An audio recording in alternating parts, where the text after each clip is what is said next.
Alrighty, I think it's live. Good evening, ladies and gentlemen. I hope you are having a wonderful day. Yes, we have another live watch list. We had a very wild day in the market today. I'm telling you, everything from war to port strikes to data, all sorts of things that we are going to go over. But now, in about 10 minutes, we are about to get the first and only vice presidential debate between J.D. Vance and Mr. Tim Walz. So, I'm a little early, and why? Because I figure we are going to be here watching it together, so they're usually going to delay. They're going to take a little bit of time. Instead of going live at 6, we are live right now so that we could power through and then get through the watch list and then maybe talk about plays, the debate, and all of that. So are you ready for it all? I hope you guys are locked and loaded. Drop that thumbs up on the video. Make sure you are subscribed. And if you guys don't know, we are live Monday through Friday, 30 minutes before open, youtube.com/the stock market. But listen, look it, I'm trying to even find my own channel.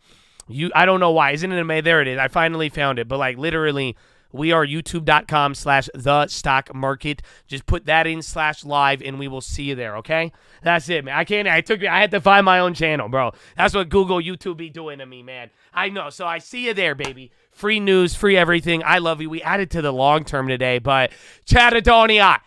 Good evening, baby. Are you guys ready? We got to go. We're on a time frame. Let's go. I hope you guys went to the bathroom. We got to go, bro. We got to go. We have 5 minutes. You think we could do a watch list in 5 minutes? I don't think we can. Have you guys ever seen me shut up? I don't know. Do you think we could do it? 5-minute watch list?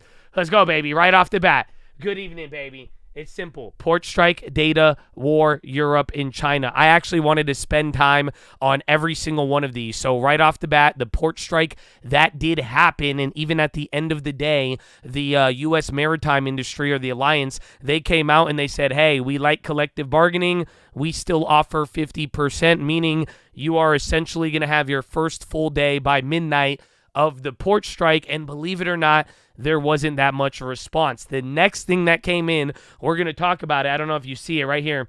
That's your ISM manufacturing, but that was the other part of the data. That came in, and let me go back to that. Notice this was last month. This was today. What do you guys notice? So remember I was asking you if Wall Street caught on. Maybe they did because like literally, it's exactly the same, bro. So nothing changed on the ISM. We were using it as a really big indicator, and I was like, oh, watch out. But yeah, absolutely nothing changed. So that was the second part. I do think there's going to be a follow-up reaction. And then the big part of the day, there was war, bro. Straight up, Iran attacked Israel, and we even watched it live. But this time, they stepped up to ballistic missiles. So this is a little different than any of the other times that they had any of that retaliatory stuff. Remember, they killed the leader of Hezbollah, Israel did, and they were bombing in Lebanon and then even Beirut. Well, Iran and Hezbollah, they decided to attack, and it was bad today, bro. It actually, like, go look at oil and everything else. You actually got a reaction. So this was a really big part of the day. Another part that I think a lot of people ignored was that Germany and Europe, we woke up today. Part of the bonds got a bit in the AM, a little bit off of the port strike, but also because Europe, they had low inflation, and it was the first time that they fell below target since 2021. So inflation dropped in Europe and Germany, and that was actually good. So there was that, and then the final part of the day, China. I know, we're going to watch the debate, but China, not only stimulus, Baba went up, it kept going higher. Baba, I know a lot of Baba, Alibaba, Baba, my father, but China, they're on holiday, believe it or not. So China's going to be closed for the next week, and they still ripped. So China stimulus, all of that, that is still in play. So here's the deal. We keep talking about this. Bro, I'm telling you, I've been screaming back and forth, bro. I'm like, oh my gosh, look at all this. Look at what's going on. Look at what's happening. Oh my gosh, look at all the world. Oh my gosh. Oh my gosh, Bank of Japan. Oh my gosh, the Fed. Oh my gosh, rates. Oh my gosh, look at this. I'm telling you guys this every day. Every day. I'm going live, bro. And again, today was a bombardment. Data, port strike, war, Europe, China. Absolutely nothing moved. We had almost a decent day. I think we had a big move off of the ISM, but like, dude, the S&P, man, it's not moving. everything's fine, right? No. Okay, like for real, bro. If I use the S&P 500 price to gauge if everything is okay, I mean, my life would probably be a lot better, but that's just not how life works. I hope you guys realize just because this SPY isn't moving, it does not mean that the market's not taking all of this in. I think people are waiting. We have a lot of catalysts coming up, but like I've been telling you, global liquidity is through the roof right now, and we have been cutting and easing. This has been a major driver of everything that we have going on. So, unfortunately, that's what we are getting here. So, coming into the next key now, like, should you be worried moving forward? There's a couple of things. And like I said, we're going to pick apart our events, but we do need to talk about the war stuff here because although we are going to have more events, and remember, you have non-farms this week, and like there's clearly a difference. I don't know if you guys are aware. There's a bunch of things happening around the world, and then there's everybody focusing on the United States stock market data and rates. You know what? Again, even with China stimulus, everybody is still focused on rates, Powell, all of that. You are in your own little world when it's all said and done. So today, though, we did get a reaction, and I think this war stuff, it's very interesting. And the way I'm looking at it, I think we need a little bit more of these war headlines to breach the threshold into escalation. I was just talking to you guys about this, and like I'm saying, how Iran responded today, it was a slight escalation. There was ballistic missiles. That's why there was more missiles that actually hit. We were watching it live. It was pretty intense, but the fact of the matter is, you saw a reaction today. Go look at oil. It's up 5%. It hasn't done that in a while. You got people worried. I mean, it's just a matter, do you keep the Middle East calm before the election or after, bro? That's what's really going to happen there. But when it's all said and done, I do think you need just a little bit more for this to start moving the market. And I'll put it this way, bro. My dad, after seeing everything today, no lie, he texted me, and he was worried. He was like, oh, my, look at Israel, and look at the bomb. Oh, my goodness. Oh, my goodness. Yeah, it's live. Oh, is the debate live? Oh, we'll see. No handshake? Oh, my goodness. But like I'm saying, when it comes to the war and how this is playing out, you got to find a middle ground between cautious and complacent. That's how I would be putting all of this right now, because it's like a little bit more, we might actually get a reaction. Otherwise, it might play out a little different here. And I don't, like, again, it could either be really bad or this could be nothing. So keep that in mind. And now the final keys, man. This is important. And I'm going to give you guys a little bit of a prediction. I don't know. Are they live finally? I don't know if it started yet, but when it does start, I will put it up. But I think, actually, let me knock this out of the way. I think we could get the whole watch list out of the way, and then we will see what happens, okay? But here is the deal. With what you got today, I'm telling you, it was important with the ISM manufacturing. And the way that I'm looking at this, it is very simple right now. The data... So again, remember, this is supposed to give us a signal. And what I want you guys to realize, it's the same exact signal as last month. So if we are going to use this as a gauge to understand the market, if this was going to play out like last month, what we got today on the data, it is saying that bonds should start getting a bid over the next week, and then the market should sell off for a little bit. But the weird part is we should be getting the data and earnings that are going to move things. So there's two things you got to realize. One, you have non-farms, then you're going to have CPI, and then before you know it, we are going to hear from Powell. And remember, everybody is arguing about the amount of rate cuts and all of that, but usually when the market is ready to move, again, you're pinned up at highs, you have all of this liquidity going on. Oh my gosh, what's going to happen? Very simple, man. Earnings. I've been saying this. If you want a gauge from the consumer and you actually want something to move, I think you are going to see it through earnings. But like I'm telling you, if you do want to go look back at what happened. So right here, last time, September 3rd, we had a little bit of downside. Go look at the bonds. They went up. This was off the ISM. It was indicating a lower number. That's what we got today. But then eventually we had the rate cuts and everything get in the way here. So the question is that going to play out? But if we do see any extreme downside, I think it'll take us data or earnings to get us there. But now, my final part of today, October does not care about you, my friends, okay?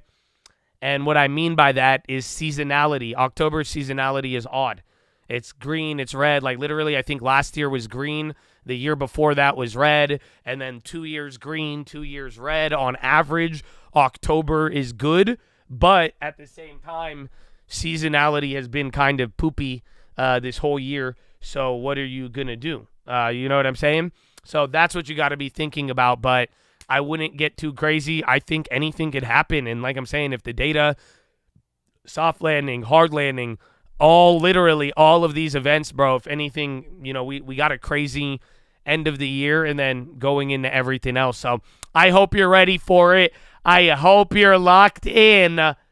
The debate is just starting now, but I'm almost done. So can I knock it out? You guys, I think I knock out the watch list. Let's finish the plays, and then we'll get to the debate. I have it, though. Yeah, they're here. They're here, bro. It's live. Okay, you ready? So let's finish it, baby. Let us get into the plays.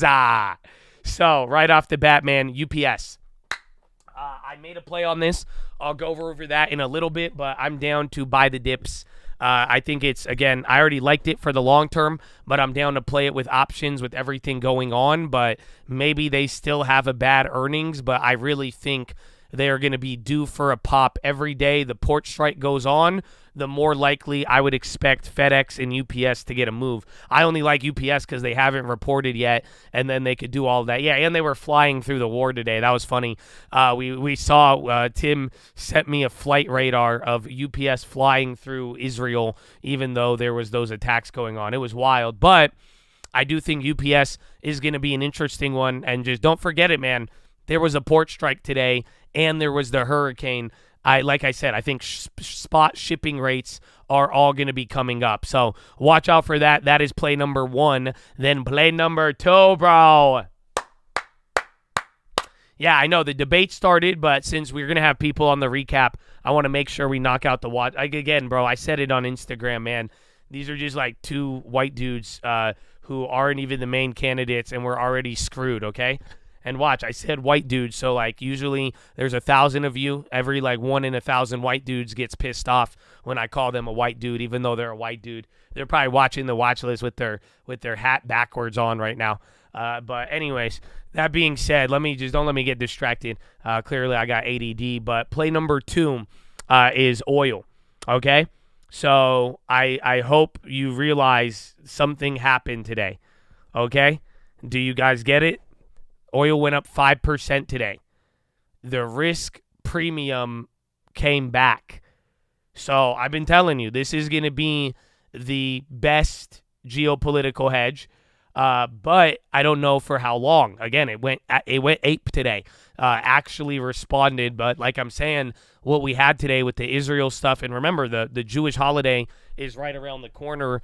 That was a year ago. That's when everything happened. So I would watch out for it, but it's very simple, you guys. Just buy it. Don't buy it after it pops. Just, again, the whole idea with the play is that it should be cheap. It should be a cheap geopolitical hedge, but if you're buying oil when it's expensive, it's kind of backfiring. So like I'm saying, in the low 70s, I bought this play with time for a reason. We are just going to be riding it through there. You get what I'm saying? So watch out for it, but clearly something happened with that. So that is play number 2. And then finally, play number 3, gold. So I talked this one up a lot today, and it's simple. If there is any major war escalation, I do think that oil is going to go up, but I think gold would be the winner. Again, I can't stress it enough. If you guys, again, a year ago, on October 7th, when the attack in Israel happened, gold never looked the same. I hope you guys realize that.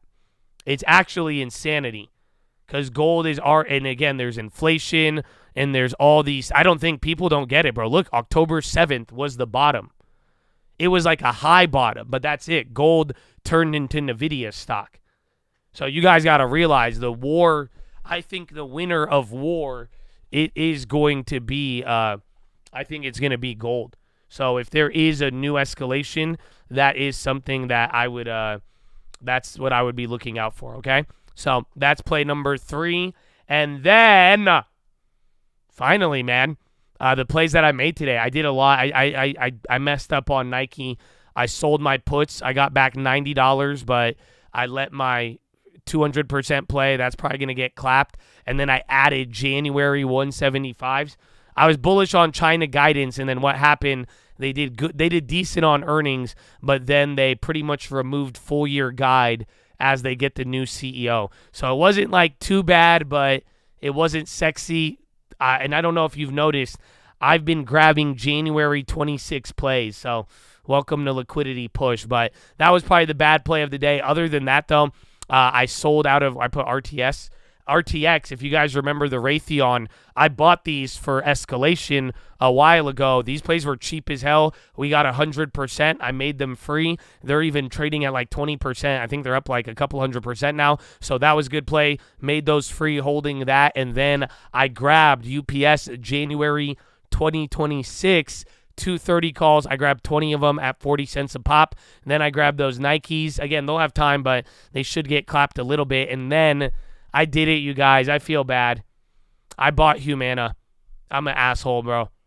I can't help myself. I told you guys I got my deposit, and I told you I wanted to wait until the end of the year, and I told you I wasn't going to buy anything, and then literally Humana's down like 12%, and I'm like, okay, I have to buy it. I bought it. I bought on each account. It wouldn't let me buy it on Colt's sister. She had an issue. I got like reverse FOMO. So this is a different type of FOMO. Some of you don't really use this. You should FOMO like this, honestly. I don't think, you know what I'm saying? Like you said, this is reverse FOMO. Olaf. So it literally, instead of like buying it at the high, I bought it while it was dying. That's what I'm saying. I didn't want it. I told you I was going to wait. I wanted it the other day, and I told you guys on the watch list, remember? You guys were telling me to buy it, and I told you guys what? I was like, why am I going to buy it? And then 3 days later, I'm going to be like, oh, why did I buy it? And regret it, right? You remember that? Yeah, well, look, it fucking got killed. So I waited till like the very last minute, and I bought it at 282. So it's not too bad. I think it could go down to 250. Then it could go down to 230. But just like Nike, if you guys recall when I bought the Nike, do I think I could get it at a better price? Yes. But just like Nike, bro, remember, I went down a couple more dollars on Nike. It's kind of the same thing. I'm buying at like 280. That's like buying at like 77, 78. You see what I'm saying?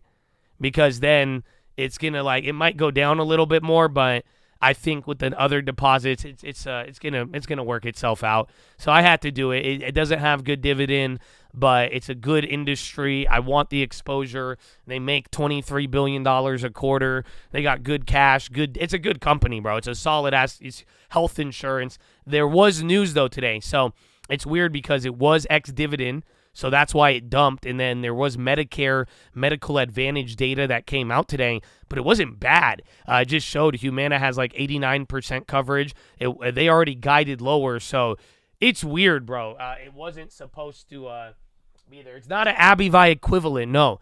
Abivai sells drugs. These guys sell insurance. So that's why I like it. You guys do. Let me put it this way. XLV is doing good this year. Humana is literally the worst one in the sector. Let me put it another way. Are you ready? Every company that was similar to Humana today, while the market was down almost 2% or 1% on the SPY, they were all up. Humana was the only one that was red. So it is in its own, it's going through its own thing because of the Medicare. They're not as diversified. So if you go look at other insurance names, they're not as diversified, but they're really good, and they have that exposure. And like I'm saying, this isn't a drug company. We now have health insurance. So again, one of the craziest industries in America, we now have added it to the long term. You see what I'm saying? So this is now, again, Humana. It is a health insurer. So I like it, man. I'm excited, but I was supposed to wait, but I got $4 billion off in market cap, 11, 12% in a day. I said, okay, fuck it. I had to do it, man. I don't know if it's a canary in the coal mine. I just think they're back to 2018. I think they're going to sell off a little bit, but once this thing gets up to like 27, I don't think it'll go lower than 230. I think maybe if it breaks 200, I would go all in, just because I think this company, unless they get clapped by the government, it doesn't make any sense, because again, Humana makes a lot of money. They have a lot of coverage, and then just don't forget health insurance. This is where the government don't even want to talk about how much insurance has gone up. You know what I'm saying? So yeah, that I like it though, but I don't like that I broke my savings plan and then I didn't save my money. So that's on the long term. I do need to go and add that to the YouTube channels. But other than that, I hope you enjoy it. And now let us get into the debate, my friends. It is a horrific tragedy. See what we got. This hurricane, and my heart goes out to the folks that are down there in contact with the governors. I serve as co-chair of the Council of Governors as we work together on these emergency managements. Governors know no partisanship. They work together. So all of the governors and the emergency responders are on the ground. Those happen on the front end. The federal government comes in, makes sure they're there to recover, but we're still Daniel in that in the evening. We need to make sure that they're staying there, staying focused. Now, look, coming back to the climate change issue, there's no doubt this thing roared onto the scene faster and stronger than anything we've seen.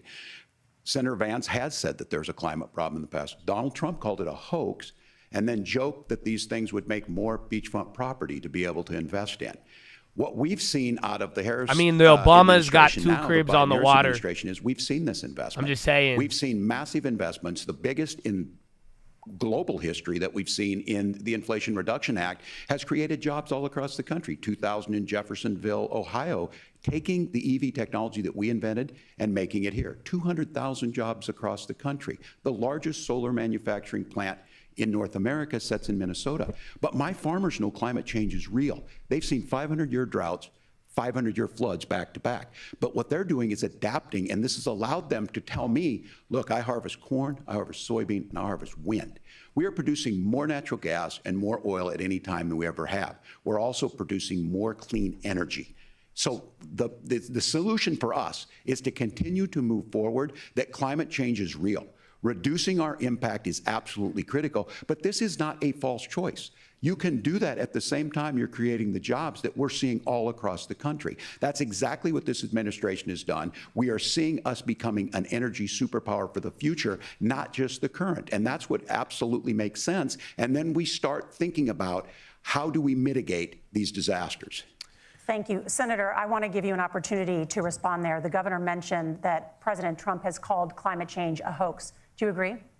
Well, look, what the president has said is that if the Democrats, in particular Kamala Harris and her leadership, if they really believe that climate change is serious, what they would be doing is more manufacturing and more energy production in the United States of America, and that's not what they're doing. So clearly, Kamala Harris herself doesn't believe her own rhetoric on this. If she did, she would actually agree with Donald Trump's energy policies. Now, something Governor Walz said I think is important to touch upon, because when we talk about clean energy, I think that's a slogan that often the Democrats will use here. And I'm talking, of course, about the Democratic leadership. And the real issue is that if you're spending hundreds of millions or even billions of dollars of American taxpayer money on solar panels that are made in China, number one, you're going to make the economy dirtier. We should be making more of those solar panels here in the United States of America. Some of them are, Tim, but a lot of them are being made overseas in China, especially why are they so much more civil that go into those solar panels. So if I won't you lie, really this seems want to a lot make more the civil environment than cleaner, you've got to invest in more Trump energy and production. Kamala. We haven't built a nuclear facility, I think, one in the past 40 years. Senator. Natural gas, we got to invest more in it.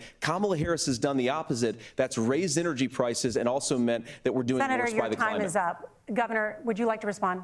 Well, look, we're producing more natural gas than we ever have. There's no moratorium on that. We're producing more oil. But the folks know, and like I said again, these are not liberal folks. These are not folks that are Green New Deal folks. These are farmers that have been drought one year, massive flooding the next year. They understand that it makes sense. Look, our #1 export cannot be topsoil from erosion from these massive storms. We saw it in Minnesota this summer.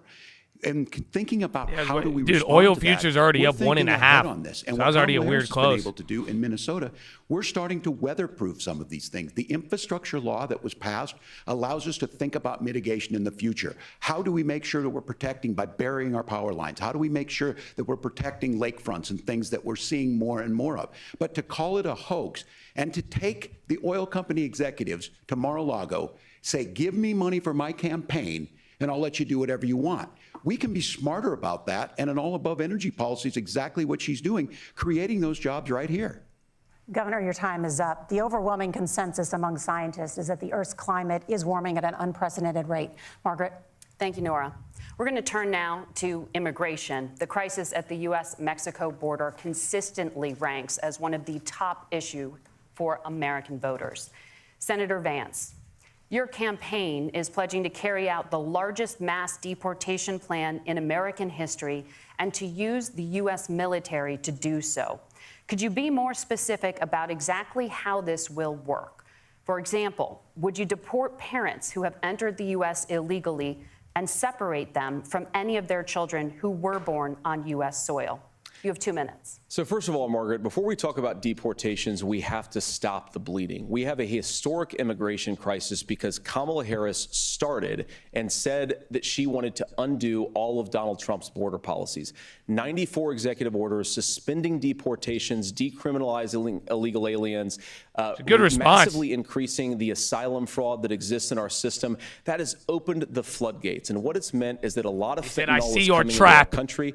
I had a mother who struggled with I opioid see addiction. your and has gotten emotional clean. I don't deported want children people who are trap. struggling with I addiction raise you to be executive deprived order. of their second chance because Kamala Harris let in fentanyl into our communities at record levels. So you've got to stop the bleeding. You've got to re-implement Donald Trump's border policies, build the wall, re-implement deportations. And that gets me to your point, Margaret, about what do we actually do? So we've got 25 million illegal aliens who are here in the country. What do we do with them? I think the first thing that we do is we start with the criminal migrants.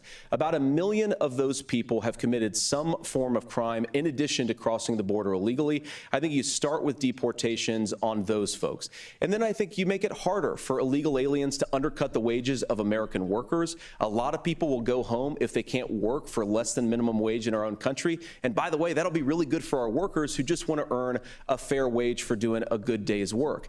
And the final point, Margaret, is you ask about family separation. Right now in this country, Margaret, we have 320,000 children that the Department of Homeland Security has effectively lost. Some of them have been sex trafficked. Some of them hopefully are at homes with their families. Some of them have been used as drug trafficking mules. The real family separation policy in this country is unfortunately Kamala Harris's wide open southern border. And I'd ask my fellow Americans to remember when she came into office, she said she was going to do this. Real leadership would be saying, you know what, I screwed up. We're going to go back to Donald Trump's border policies. I wish that she would do that. It would be good for all of us. Governor, do you care to respond to any of those specific allegations, including that the vice president is, quote, letting in fentanyl and using kids as drug mules, among other things regarding children? The drug mule is not true, but I will say about this, about the fentanyl, because this is a crisis of this, the opioid crisis. And the good news on this is the last 12 months saw the largest decrease in opioid deaths in our nation's history. 30% decrease in Ohio, but there's still more work to do. But let's go back to this on immigration. Kamala Harris was the Attorney General of the largest state and a border state in California. She's the only person in this race who prosecuted transnational gangs for human trafficking and drug interventions. But look, we all want to solve this. Most of us want plot to solve twist, this, they were all innocent. and that is the United States Congress. She That's did the Border prosecute Patrol them. agents. They went to That's the jail Chamber for of life, Commerce. but That's they most actually, Americans out here. the That's evidence why we got have thrown the out, fairest scrubbed, and the and then toughest that's- bill you're on not lying. immigration It's just- that it this was- nation's it's seen. not what you it was think. I crafted mean- by a conservative senator from Oklahoma, James Lankford. I know him. He's super conservative, but he's a man of principle. Wants to prosecuted get all it of done. them. Democrats and Republicans worked on this piece of legislation. The Border Patrol said, this is what we need in here. These are the experts. And the Chamber of Commerce and the Wall Street Journal said, pass this thing. Kamala Harris helped get there. 1,500 new border agents, detection for drugs, DOJ money to speed up these the adjudications on this, just what America wants. But as soon as I was getting ready to pass and actually tackle this, Donald Trump said no. told them to vote against it because it gives him a campaign issue. It gives him what would Donald Trump talk about if we actually did some of these things? And they need to be done by the legislature. You can't just do this through the executive branch. So look, we have the options to do this. Donald Trump had 4 years. He had 4 years to do this. And he promised you, America, how easy it would be. I'll build you a big, beautiful wall. You better rebuttal and Mexico the will pay 4 for years it. thing. This is like a rap battle. Less than 2% of that wall got built, he's and Mexico plotting. didn't pay a dime. But here we are again, 9 years after he came down that escalator, dehumanizing. Why is the Republican people wearing the and telling them girly what he was tie going to do. and As then the far as girly guy deportation wearing plan, the, at one point, the Senator dark Vance blue said tie? it I'm was not so following. unworkable Did to they be plan laughable. this? So that's where we're at. Send it Pass mixed the bill, messages. she'll sign it. They Governor, both your had time different. is They up. had the exact Senator, opposite the PR question team. was, will you separate They're like, parents listen, from their Tampon, children, you need a even dark if colored their tie kids because they are don't think US you got citizens? You have 1 testosterone. minute. Margaret, And then my they're like, point is listen, that we already JD, they have think you massive hate child gay people, separations thanks so to wear a Kamala pink Harris's tie. open border. And I didn't So accuse that's- Kamala then Harris now look at of him. inviting drug mules. I said that she enabled the Mexican drug cartels to operate freely in this country, and we know that they use children as drug mules, and it is a disgrace, and it has to stop. Look, I think what Tim said just doesn't pass the smell test. For 3 years, Kamala Harris see, I went told out you. bragging That was the she rebuttal. They gonna gotta use undo the Donald 4 Trump's year, border 3 year. policy. She did exactly that. We had a record number of illegal crossings. We had a record number of fentanyl coming into our country. And now that she's running for president, or a few months before, she says that somehow she got religion and cared a lot about a piece of legislation. The only thing that she did when she became the vice president, when she became the appointed border czar, was to undo 94 Donald Trump executive actions that opened the border. This problem is leading to massive problems in the United States of America. Parents who can't afford health care, schools that are overwhelmed. It's got to stop, and it will when Donald Trump is president again. Senator, your time is up. Governor, what about our CBS News polling, which does show that a majority of Americans, more than 50%, support mass deportations? Look, we fix this issue with a bill that is necessary, but the issue on this is what happens when you don't want to solve it. You demonize it. And we saw this. And Senator Vance, and it surprises me on this, talking about and saying, I will create stories to bring attention to this. That vilified a large number of people who were here legally in the community of Springfield. The Republican governor said, it's not true, don't do it. There's consequences for this. There's consequences. We could come together. Senator Langford did it. We could come together and solve this if we didn't let Donald Trump continue to make it an issue. And the consequences in Springfield were Donald Trump is not the president. Law enforcement to escort For kindergartners to immigration, I school. don't get it. I believe Senator Vance wants to solve this, but by standing with Donald Trump and not working They're together like to find Donald a Trump was solution, not the it president becomes for a 4 talking years, point. so And when our it becomes a deal talking point is like because this, the guy we not in dehumanize office. and villainize other human beings. Man, Tim, I need to Governor, start blaming your shit. time is up. Senator, I'll give you 1 minute, but let me just No, but ask like, the do you guys question not realize first. that's like a big The argument they're governor making? has made the point When and they're I think like- as a sitting lawmaker, you know, They're that like, Donald Congress Trump is controls the stopping a purse border strings bill. and He is funding. not in the fucking So government. you have said He's golfing repeatedly on that Mar-a-Lago. Donald Trump would, He's through not a executive government action, official. solve this. Do you disagree that Congress controls the purse strings and would need to support many of the changes that you would actually want to implement? You have 1 minute. Look, Margaret, first of all, the gross majority of what we need to do at the southern border is just empowering law enforcement to do their job. I've been to the southern border more than our borders are. Kamala Harris has been. And it's actually heartbreaking because the Border Patrol agents, they just want to be empowered to do their job. Of course, additional resources would help, but most of this is about the president and the vice president empowering our law enforcement to say, if you try to come across the border illegally, you've got to stay in Mexico, you've got to go back through proper channels. Now, Governor Walz brought up the community of Springfield, and he's very worried about the things that I've said in Springfield. Look, in Springfield, Ohio, and in communities all across this country, you've got schools that are overwhelmed, you've got hospitals that are overwhelmed, you have got housing that is totally unaffordable because we brought in millions of illegal immigrants to compete with Americans for scarce homes. The people that I'm most worried about in Springfield, Ohio, are the American citizens who have had their lives destroyed by Kamala Harris's open border. It is a disgrace, Tim. And I actually think, I agree with you. I think you want to solve this problem, but I don't think that Kamala Harris does. Senator, your time is up. Governor, you have 1 minute to respond. Yeah, well, it is law enforcement that asked for the bill. They helped craft it. They're the ones that supported it. That's because they know we need to do this. Look, this issue of continuing to bring this up, of not dealing with it, of blaming migrants for everything. On housing, we could talk a little bit about Wall Street speculators buying up housing and making them less affordable, but it becomes a blame.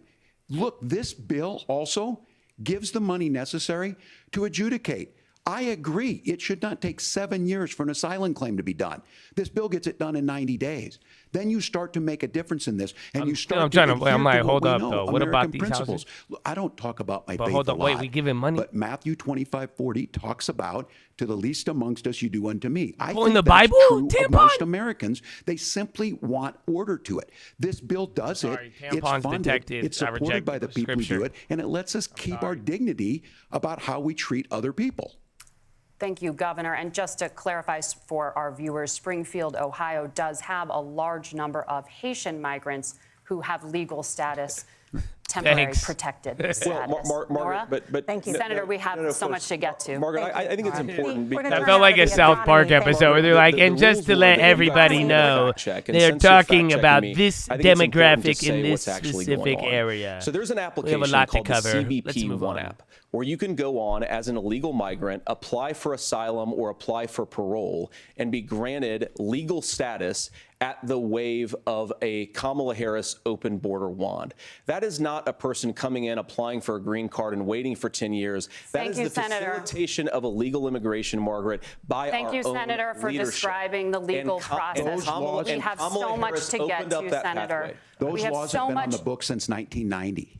Thank you, gentlemen. The We CBP want to One have. app This has is not been listen. on Do the you guys, books. if any of you aren't ugly, this is how girls Gentlemen, talk to you when you're ugly. The audience can't hear you. You hear because your that mics tone? are cut. We have a lot to get so much we wanna to. Thank you I'm for sorry. explaining We the have a legal lot to process. talk, and we're moving. Nora. Thank So you, Margaret. my good-looking The fellas, you don't economy is a understand, top but concern for my voters. guys who Each are of your ugly like me, campaigns this is has released an exactly how economic girls plan, speak so to let's me. talk about the specifics. Governor Walz, Vice President Same Harris tone and unveiled a everything. plan that They're includes just billions in fed tax up credits for immediately. manufacturing, housing, and a renewed child tax credit. The Wharton School says your proposals will increase the nation's deficit by $1.2 trillion. How would you pay for that without ballooning the deficit? Governor, I'll give you 2 minutes. Yeah, thank you. And Kamala Harris and I do believe in the middle class because that's where we You're come laughing from. 'cause you know We that both joke grew is up in true. that. We understand. So You those hear of it. you out I'm there giving you listening tonight, you're flashbacks. hearing a lot of stuff back and forth, and it's good. It's You're like, healthy. That's damn, what this facts. is supposed to happen. You should be listening. How's this going to impact me? The bold forward plan that Kamala Harris put out there is talking about this housing issue. The one thing is there's 3 million new houses proposed under this plan with down payment assistance on the front end to get you in a house. A house is much more than just an asset to be traded somewhere. It's foundational to where you're at. And then making sure that the things you buy every day, whether they be prescription drugs or other things, that there's fairness in that. Look, the $35 insulin is a good thing, but it costs $5 to make insulin. They were charging $800 before this law went into effect. As far as the housing goes, I've seen it in Minnesota. 12% more houses in Minneapolis, prices went down on rent 4%. It's working. And then making sure tax cuts go to the middle class. $6,000 child tax credit, we have one in Minnesota. Just fucking jack up property values childhood poverty by a 200%. third. We save money Best in the I long could run, do, and we do the right 4% thing for off families. on the And then rental. getting Come on. businesses off the ground. The law as it stands right now is crazy, bro. $5,000 tax Imagine credit for spending, small business. the next increasing that to generation's $50,000. future for Now, this is a 4% rent decline. philosophical That's difference fucking between us. crazy. Donald But Trump then again, you made a did promise, and I'll dump give you your this, he whole kept entire it. oil He took folks reserves from for Mar-a-Lago, like said, "You're $5. rich I'm as still hell, I'm paying gonna give you a $5 tax a cut." gallon. He gave the tax cuts that fucked predominantly up. went to the top class. What happened 4%, there was it's working, an dude. $8 trillion increase in the national debt. You should have just bought a bond and give them the money. A 20% A government bond would have consumption paid or 5.5%, sales tax and they would have on made everything we bring in. 1.5%. Then. Everyone agrees, including 4% businesses, it would discount. be destabilizing. Do you know it. how much It would a house increase inflation costs? and potentially lead to a recession. Look, this is simple for you. I Where are we spent going? all my Kamala money Harris on has said rent, to you do the things prick. she wants to do. We'll just ask All the of it. wealthiest to pay their fair 90%. share. When you do that, our system 2 works years best. ago, it was more people are the half. participating in it, and folks have the things that they need. Senator, I want to give you a moment to I respond wanna on make that. sure But you have what you similarly, need. The Wharton School has done an analysis of the Trump plan and says it would increase the nation's deficit by $5.8 trillion. My question is the same for you. How do you pay for all that without ballooning the deficit? I'll give you 2 minutes. Well, first of all, you're going to hear a lot from Tim Walz this evening, and you just heard it in the answer, a lot of what Kamala Harris proposes to do. And some of it, I'll be honest with you, it even sounds pretty good. Here's what you won't hear, is that Kamala Harris has already done it. Because she's been the vice president for 3.5 years. She had the opportunity to enact all of these great policies. And what she's actually done instead is drive the cost of food higher by 25%, drive the cost of housing higher by about 60%, open the American southern border and make middle class I would have drove home on the 4% for a large number of Americans. If Kamala Harris has such great plans for how to address middle class honestly, I was problems, feeling then Tim she ought until to he do said them that. now, not when Until asking for 4% promotion, working. but in the Fuck job you, the American prick. people gave her 3.5 years ago. man. And the fact that she isn't tells you a lot about how much you can trust her actual plans. Now, Donald Trump's economic plan is not just a plan, but it's also a record. A lot of those same economists attack Donald Trump's plans, and they have PhDs, but they don't have common sense and they don't have wisdom. Because Donald Trump's economic policies delivered the highest take-home pay in a generation in this country, 1.5% inflation, and to boot, peace and security all over the world. So when people say that Donald Trump's economic plan doesn't make sense, I say look at the record. He delivered rising take-home pay for American workers.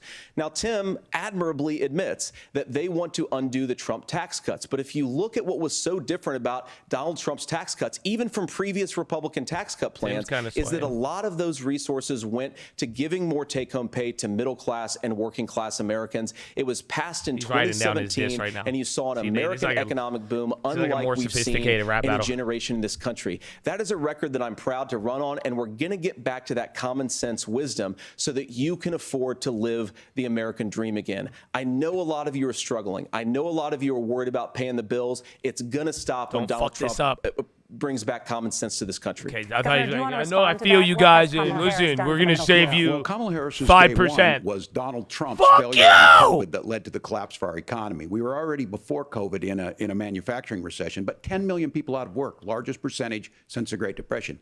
9 million jobs closed on that. That was day one. Whether it was the Infrastructure Act or other things we moved. Now, you made a question about experts, said this. I've made a note of this. Economists can't be trusted. Science can't be trusted. National security folks can't be trusted.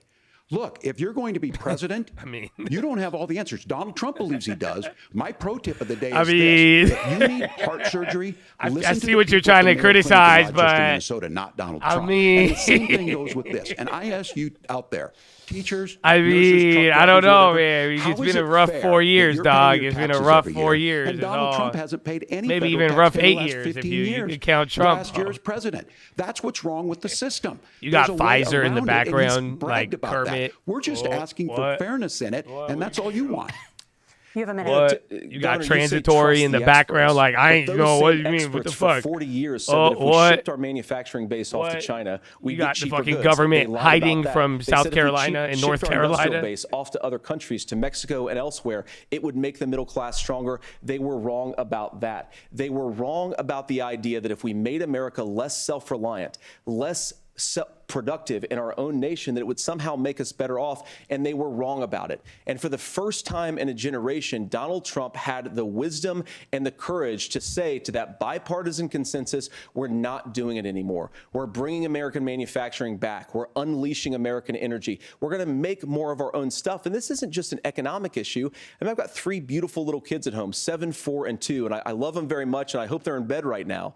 But look, so many of the drugs, the pharmaceuticals that we put in the bodies of our children are manufactured by nations that hate us. This has to stop, and we're not going to stop it by listening to experts. We're going to stop it by listening to common sense wisdom, which is what Donald Trump governed on. Senator, your time is up. Governor Walz, can you address that? I mean, voters say they trust Donald Trump on the economy more. Why? Well, if you're listening tonight and you want billionaires to get tax cuts, you heard what the numbers were.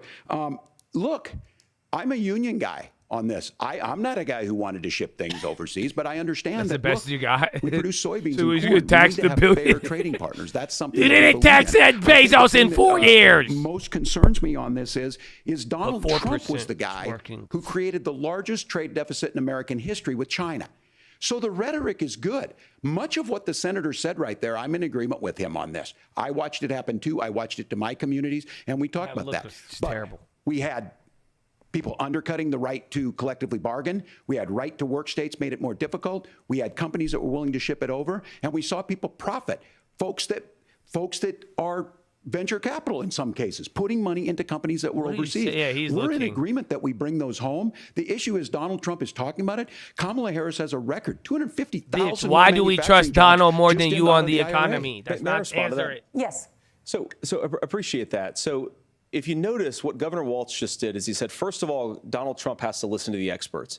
And then when he acknowledged that the experts screwed up, he said, well, Donald Trump didn't do nearly as good of a job as the statistics No, that's a gross generalization. That he did. So what Tim Walz is doing, and I honestly, Tim, I think you got a tough job here because you've got to play whack-a-mole. You've got to pretend that Donald Trump didn't deliver rising take-home pay, which of course he did. You've got to pretend that Donald Trump didn't deliver lower inflation, which of course he did. And then you simultaneously got to defend Kamala Harris's atrocious economic record, which has made gas, groceries, and housing unaffordable for American citizens. I was raised by a woman who would sometimes go into medical debt so that she could put food on the table in our household.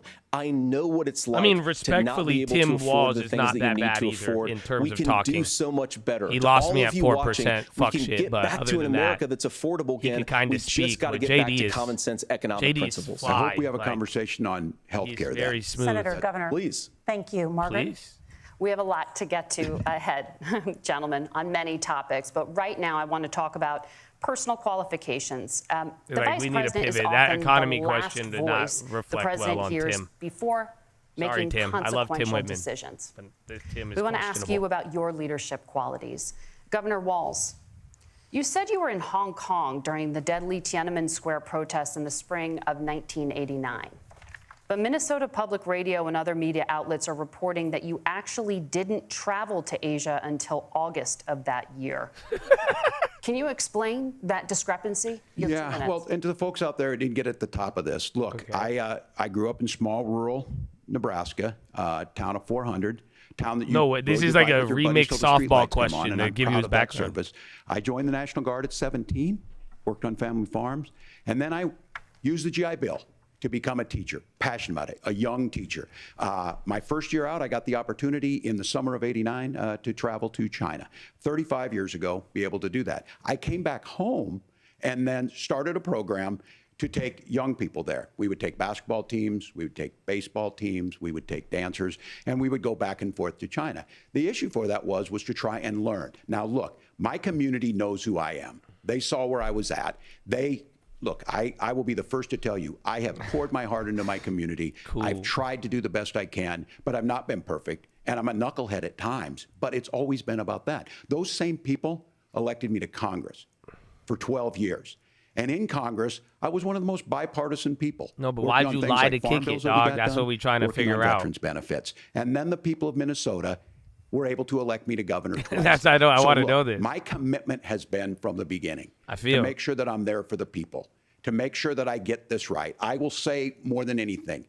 Many times I will talk a lot. I will get caught up in the rhetoric. But being there, the impact it made. So listen, man, I'm prone to say a bunch of shit. I hear the critiques of this. I would make the case that Donald Trump should have come on one of those trips with us. I guarantee you he wouldn't be. You want to invite Donald Trump to a 1980 about COVID, what the fuck? And I guarantee you he wouldn't start a trade war that he ends up losing. Donald Trump was grabbing bitch by the. I meant. It's about trying to do the best you can for your community. Still, he wasn't hanging out with Tim Walz. Out there and letting your folks understand what it is. But why did you lie, and why are you trying to tell us it's okay to? He's like, I'm a knucklehead. I might get caught up in the moment. Things that I think are the values that people care about. That's what I say when a girl finds out I'm lying to her. I'm like, I get caught up in the moment. Can you explain? Okay, I'm not the prince of Saudi Arabia, but you know, and misspoke. I got a nice car. That's what I've said. Okay, it's not my car, but it's a nice car in the parking lot. I'm just in the moment. The democracy protest went in. And from that, I travel. You should come with me. You should have been with me when I went back in the day, girl. Thank you, Governor. Senator Vance, in 2016, you called your running mate Donald Trump unfit for the nation's There you go. Yeah, highest they're asking office. him And very he said questionable he could be things. America's Hitler. They're bringing And then out. he said, you've been They're asked like, many Tim Walz, times, why and did he you said lie? regret those comments. JD, why And did you explained say then Donald voted is for a Donald Trump terrorist? in 2020. But the Washington Post reported new messages last week in which you He literally also just tried to disparaged explain to Trump's 2 minutes economic why he will record lie while to he you. was So, I don't know president. if you take that, Writing that's to you, someone baby in boy. 2020, quote, Trump thoroughly failed to deliver his China economic property gauge populism. jumped 6.7%. You're now his running mate, Hi. and you've shifted many of your policy stances to align with his. If you become vice president, why should Americans trust that you will give Donald Trump the advice he needs to hear and not just the advice he wants to hear? You have 2 minutes. Well, first of all, Margaret, because I've always been open. And sometimes, of course, I've disagreed with the president, but I've also been extremely open about the fact that I was wrong about Donald Trump. I was wrong, first of all, because I believed some of the media stories that turned out to be dishonest fabrications of his record.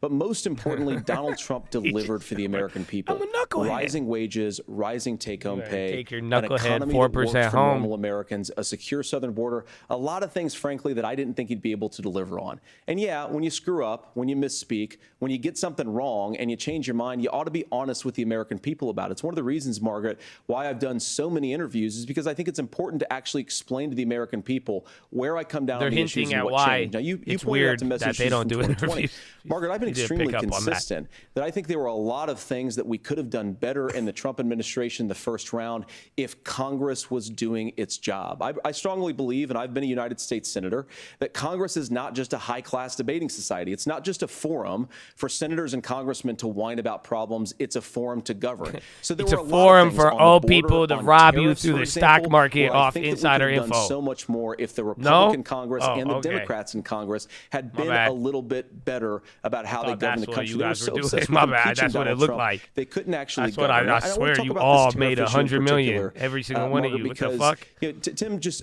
Not accused even us none of being you a made money. national Literally, sales Tim, tax. the only Look, dumb one the to not do one it. thing, and Took a you're fucking you're probably tampon bribe surprised to hear me instead. praising Joe Biden, but the one thing that Joe Biden did is he continued some of the Trump tariffs that protected American manufacturing jobs. And it's the one issue, the most pro-worker part of the Biden administration, it's the one issue where Kamala Harris has run away from Joe Biden's record.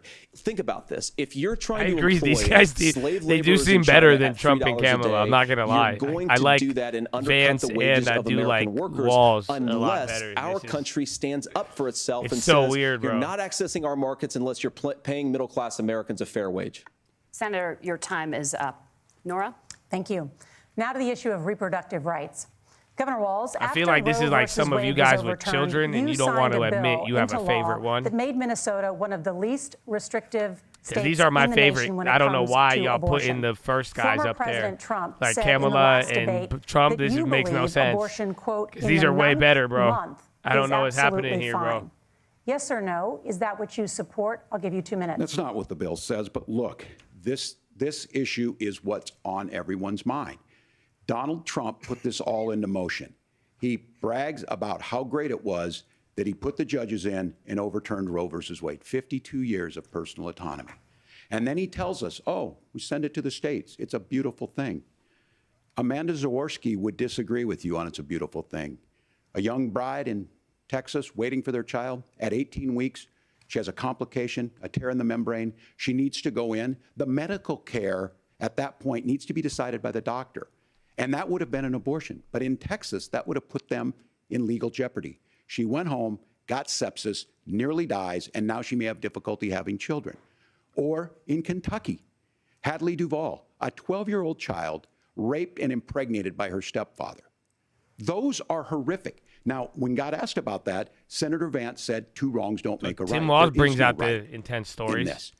So in Everybody always Minnesota, winces what we when did Trump always was does it, so restore that's good. That's kinda- Roe versus Wade. He has we it in made him. sure that we put women in charge of their health care. But look, this is not where, if you don't know Amanda or a Hadley, you soon will.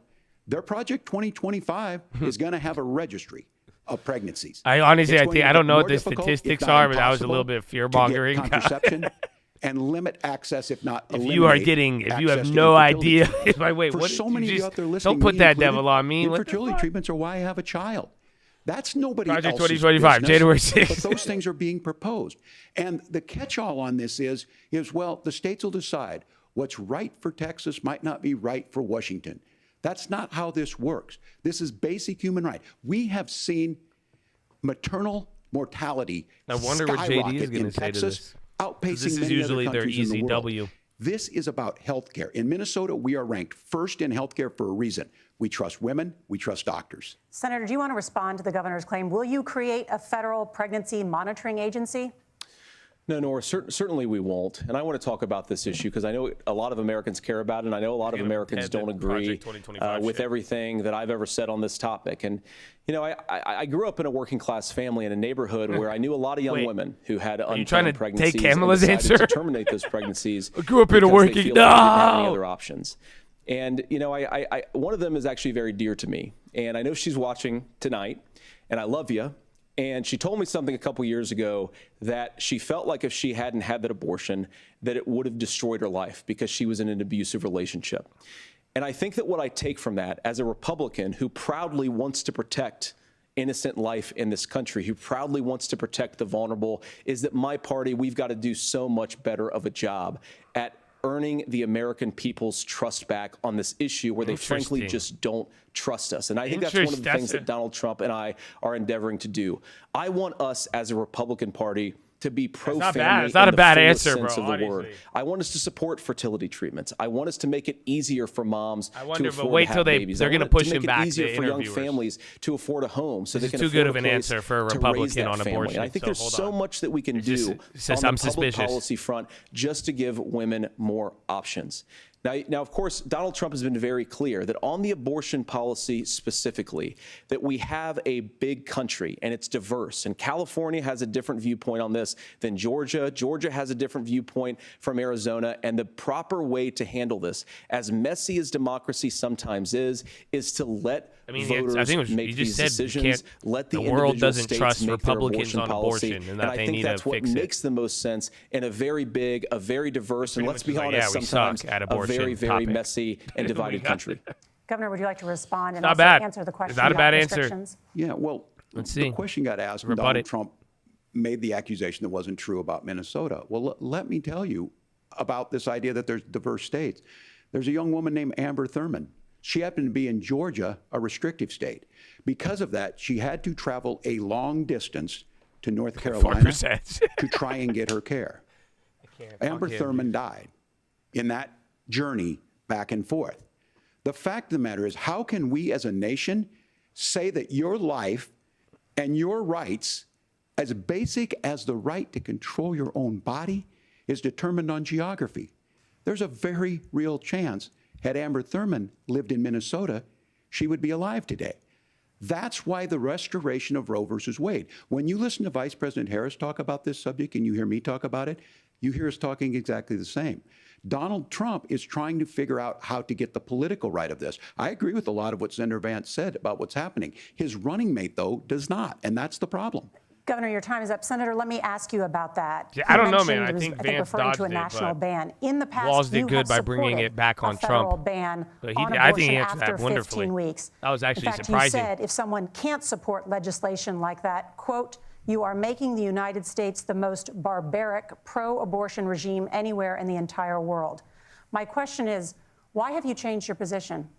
Well, Nora, first of all, I never supported a national ban. I did when I was running for Senate in 2022 talk about setting some minimum national standard. For example, we have a partial birth abortion ban in place in this country at the federal level. I don't think anybody's trying to get rid of that, or at least I hope not, though I know that Democrats have taken a very radical pro-abortion stance. But Nora, you know, one of the things that changed is in the state of Ohio, we had a referendum in 2023, and the people of Ohio voted overwhelmingly, by the way, against my position.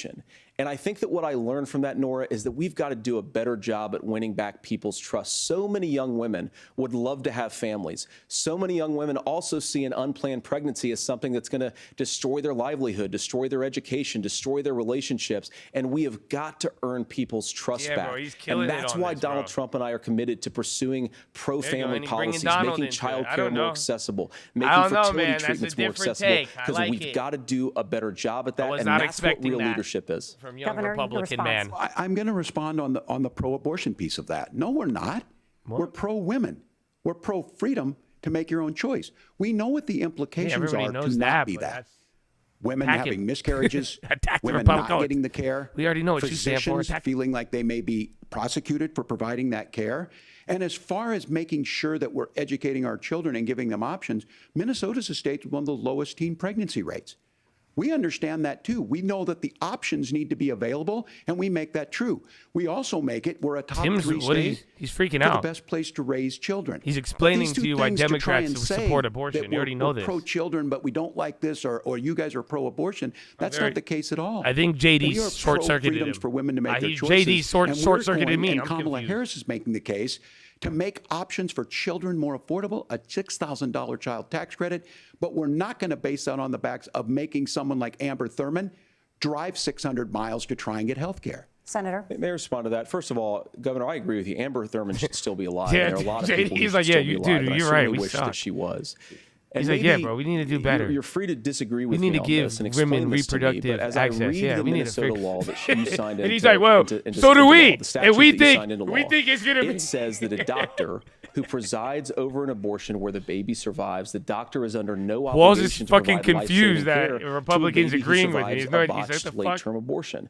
That is, I think, That's whether not you're true. pro-choice Yeah, he's or so pro-abortion, mad. that is fundamentally barbaric. And that's why I use that word, Nora, is because some of what we've seen, do you want to force Catholic hospitals to perform kinda abortions funny. against their will? Because Kamala Harris has supported suing Catholic nuns to violate their freedom of conscience. We can be a big and diverse country where we respect people's freedom of conscience and make the country more pro-baby and pro-family. But please. Yes, Governor, please respond. He's Look, tripping. this is one where there's always something. tweaking This is out. a very simple proposition.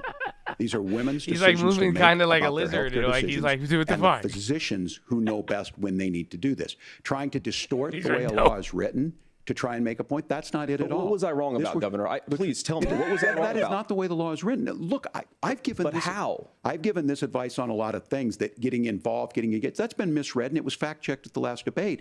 But the point on this is there's a continuation of these guys to try and tell women or to get involved. I use this line on this, just mind your own business on this. Things worked best when Roe versus Wade was in place. When we do a restoration of Roe, that works best. That doesn't preclude us from increasing funding for children. It doesn't increase us from making sure that once that child's born, like in Minnesota, they get meals, they get early childhood education, they get health care. So the hiding behind we're going to do all these other things when you're not proposing them in your budget, Kamala Harris is proposing them. She's proposing all those things to make life easier for families. I asked a specific question, Governor. You gave me a slogan as a response. It's not the case. It's not true. That's not what the law says. So they fact-checked it with President Trump. No. Gentlemen, there's a lot to discuss. We have to move on. And we're Oh, gonna be they're right letting back him with much more off. of the CBS News vice presidential debate Again. in just a moment. That last question, again, he was just saying all of the crazy, like, abortion stuff. Remember there was that one guy in Virginia? Yeah, they didn't. We fact-checked that. Wow, that was weird, bro. That was a very, very weird. And that last one, bro, who would have thought a Republican would have put up a fight on an abortion question? That was crazy. That was wild. That one I was not expecting that one at all. But so far, I think we're like 30 minutes into this debate so far. What do you guys think? I'm impressed with both of them. I'm not gonna lie. Again, Tim Walz lost me when he said inflate. He said rent is coming down 4%. It's working. I'm like, man, you about to fuck up every unborn child's inflation opportunity for 4%. The rent is triple. They tripled it. It's triple. So, yeah, that is where Tim Walz lost me. But other than that, they both talk very well, and I think they're both very presidential. I was very surprised by that. I think Walz and Vance are better than Kamala and Trump. So this is at least some hope. It wasn't bad, but yeah, I'm actually. What do you? I would ask you who you guys think is winning, but it might be a trap, and I might ban you. But at the end of the day, I do think it's biased anyway. It's an echo chamber here, but I do think Vance is killing it. I was surprised. He got me on the abortion question, bro. I really thought they were easy W for Tim, but other than that, they came in swinging. I don't know. There's a couple more things I wish all of them. I'm still generally skeptical. It's not like I'm the biggest fan here of either or, but it was I don't know. I do hope some more talks about inflation and actual like money stuff, and then everything not only being a tax write-off. That's my problem. So while you guys are here listening to a debate, both sides, both Trump and Kamala, they all have these ideas to like bring out taxes, and they're like, oh, we're gonna help business with a tax write-off. You know what I'm saying? But like you only benefit off tax write-offs if you're like already making money. So I think it's different than like spurring business. But I want to hear more economic stuff. But at the end of the day, I'm pleasantly surprised with both of them. I am surprised. For a guy whose nickname is Tampon, I think Tampon Tim could have had a much more awful showing. I think he's holding his own. He did short circuit there when J.D. Vance was like, yeah, bro, we suck at abortion. He tripped out on that. He looked like he wanted to tell the teacher. I feel like he doesn't handle conflict well. Like, you know what I'm saying? He seems like a tattletale. Tim Walz gives me tattletale vibes, and like essentially, like, I feel it makes sense when they're like, oh, he ran away from war duty. I see it. Like, you know what I'm saying? I can fucking smell it on him. I could see it in his eyes. I don't know how to describe it when they're like, yeah, like he ran away when shit got real. I'm like, no fucking way. No way. What gave it? I could fucking tell. You could just tell when it's not going his way. No, it's just he's confident, but right when it, like, watch, you have another half of this now. You know what I'm saying? Like, right when it doesn't go his way, just watch. He, like, you could tell he, like, kind of starts to, he definitely, like, if he has a gambling problem, he goes on tilt heavy. I could just tell because he was ready to dip, bro. He did not like it. But other than that, I was pretty impressed by him. I'm still not going to lie. I thought he would have a way worse showing. But at the end of the day, he did pretty good. I'm horrible for saying it, I know, but am I wrong? Or did I accurately describe what you felt? Because I think I verbalized it really well. Like, my therapist would tell me I'm communicating great. You tell me I'm awful, but I think I verbalized exactly what I saw and felt into words. So, I think I'm glad I communicated it. Because like I'm saying, it makes sense, the rumors. He ran away, bro. I could tell. I sense it. Welcome back to the CBS News vice presidential debate. We want to turn now to America's gun violence epidemic. The leading cause of death January for 6th, children Project and 2025. teens in America is by firearms. Senator Vance, you oppose most gun legislation that Democrats claim would curb gun violence. You oppose red flag gun laws and legislation to ban certain semi-automatic rifles, including AR-15s. So let me ask you, earlier this year, for the first time, the parents of a school shooter were convicted of involuntary manslaughter and sentenced to 10 years in prison. Do you think holding parents responsible could curb mass shootings? I'll give you 2 minutes. Yeah, well, Nora, on that particular case, I don't know the full details, but I certainly trust local law enforcement and local authorities to make those decisions. I think in some cases the answer is going to be yes, and in some cases the answer is going to be no. And the details really matter here, of course. For example, if a kid steals a gun, that's going to be different than if a parent hands over a gun knowing that their kid is potentially dangerous. But look, I want to just sort of speak as a father of 3 beautiful little kids, and our oldest is now in 2nd grade. And like a lot of parents, we send our kids to school with such hope and such joy and such pride at their little faces on the first day of school. And we know, unfortunately, that a lot of kids are going to experience this terrible epidemic of gun violence. And of course, our hearts go out to the families that are affected by this terrible stuff. And we do have to do better. And I think that Governor Walz and I actually probably agree that we need to do better on this. The question is just, how do we actually do it? Now, here's something that really bothers me and worries me about this epidemic of violence. The gross majority, close to 90% in some of the statistics I've seen, of the gun violence in this country is committed with illegally obtained firearms. And while we're on that topic, we know that thanks to Kamala Harris's open border, we've seen a massive influx in the number of illegal guns run by the Mexican drug cartel. So that number, the amount of illegal guns in our country is higher today than it was 3.5 years ago. But what do we do about the schools? What do we do to protect our kids? And I think the answer is, and I say this not loving the answer, because I don't want my kids to go to school in a school that feels unsafe or where there are visible signs of security.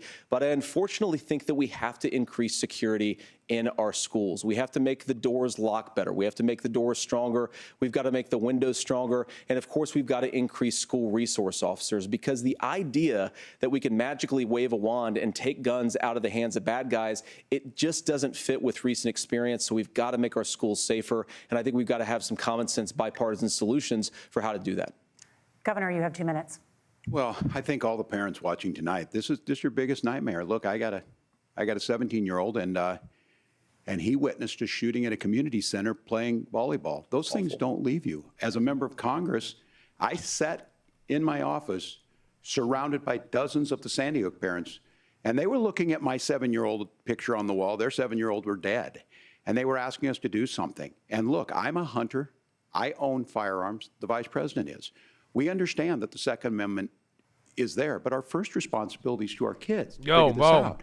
In Minnesota, Chinese we've property enacted stocks are up 12% enhanced right now. Red flag laws, enhanced background checks. So And we China's can start going to get data, insane. But here's the problem. But I thought If we China's really wanna closed. What solve the fuck? This makes no we've sense. got folks that won't allow research to be even done on gun violence. And this idea. All I see is my that we should wires just live with flashing. it, and I here's what I Says do Chinese think, that property this is a gauge good up start to the 12%. conversation. I don't know what it's 100% believe referencing, that though. Senator Vance hates it when these kids, it's abhorrent and it breaks your heart. I agree with that. But that's not far enough when we know there are things that worked. I've spent time in Finland and seen some Finnish schools. They don't have this happen. Who just Even though swallowed? they have a high gun ownership rate in the country. There You are hear that? reasonable things that we can do just heard a to deep- make a difference. It's not infringing on your Second Amendment. And the idea to have some of these weapons out there, it just doesn't make What do any you mean sense. by do 117? Kamala Harris, as an attorney general, worked on this issue. She wasn't knows me. that it's there. No, bro, one's that trying wasn't to me. scaremonger and say I we're swear to taking you, your that guns, was the but I video, ask bro. all of you out there. No, Do you I want swear your to you, schools that was not hardened to me. look like a fort? I'm not even Is that kidding, what we no. have to go when we know there's That was not countries me, around the bro. world. I couldn't that their even do children it that aren't loud if I practicing wanted these types to. of drills. They're being kids. We Like, there's owe it no to them way. to get a fix. These are things that shouldn't be that difficult. You can still keep your firearms, and we can make a difference. We have to. If you're listening tonight, Where are you this guys seeing breaks your Bob heart. Bite? Are you guys on like Senator. Robinhood? Tim, first of all, I didn't You know guys that are your just watching 17-year-old beat witnessed a booking? shooting. And I'm sorry about that, and I hope that he's appreciate doing you saying okay. so. Christ have mercy. It is awful. Look at JD And I appreciate what apologize. Tim Dude, said actually JD about is fucking- he's Finland, too 'cause good I at do think this. it illustrates some of the frankly, JD the weird is differences suspiciously between our own too country's good. gun violence problem. He's like showing and empathy. Finland is, okay, He's like, first "You're of right, all, man. I'm sorry we for your have son and what he way went higher through." rates of mental health abuse. about to or fucking mental hug him and health, shit? Substance fucking abuse. insane. We have way higher rates of depression, way higher rates of anxiety. We unfortunately have a mental health crisis in this country that I really do think that we need to get to Goblin the root hours, causes right? of, because I don't think it's the whole reason why we have such a bad gun violence problem, but I do think it's a big piece of it.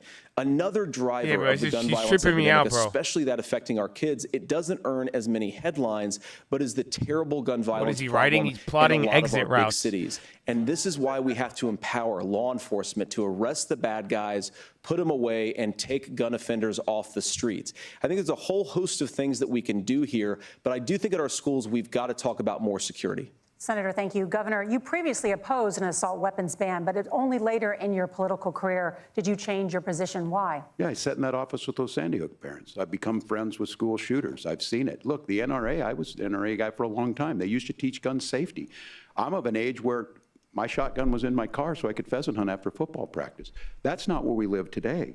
And several things I want to mention on this is, talking about cities and where it's at, the number one where the most firearm deaths happen in Minnesota are rural suicides.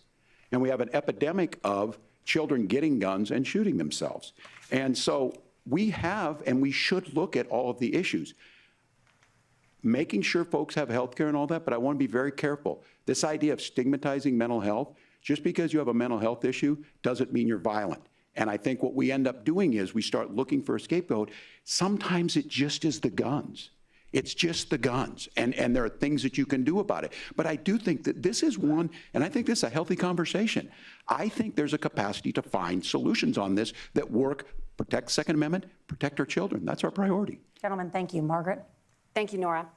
Let's turn now to the top contributor to inflation, the high cost of housing and rent. There's a shortage of more than 4 million homes in the United States, and that contributes to the high housing prices. Governor Walz, the Harris campaign promises a $25,000 down payment assistance for first-time Alibaba homebuyers is at and a $117 $10,000 on tax Robinhood. credit.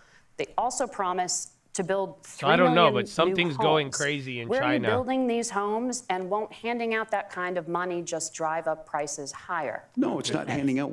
First, let me say this issue of housing, and I think those of you listening on this, the problem we've had is that we've got a lot of folks that see housing as another commodity. It can be bought up, it can be shifted, it can be moved around. Those are not folks living in those houses. Those of you listening tonight, that house is a big deal. I bought and owned one house in my life. My mom still lives in the house where I was. And when I think of a house, I'm thinking of Christmas services after midnight mass where you go with your family.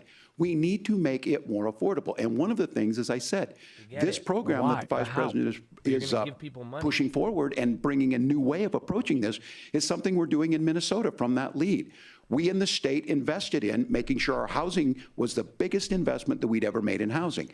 It starts to make it easier. We cut some of the red tape. Local folks, look, we can't do it at the federal level, but local folks make it easier to build those homes. And then that down payment assistance. I can tell all of you out there, certainly for me, using the GI Bill was one thing, but a veteran's home loan, the big thing about a veteran's home loan is you don't have to pay the down payment. No, the question was if you give everybody $25K, how does it not make houses more unaffordable? Those are things that we know in the long run, the appreciated value, the generational wealth that's created from it. And I will give Minneapolis an example. Minneapolis is the one city where we've seen the lowest inflation rates.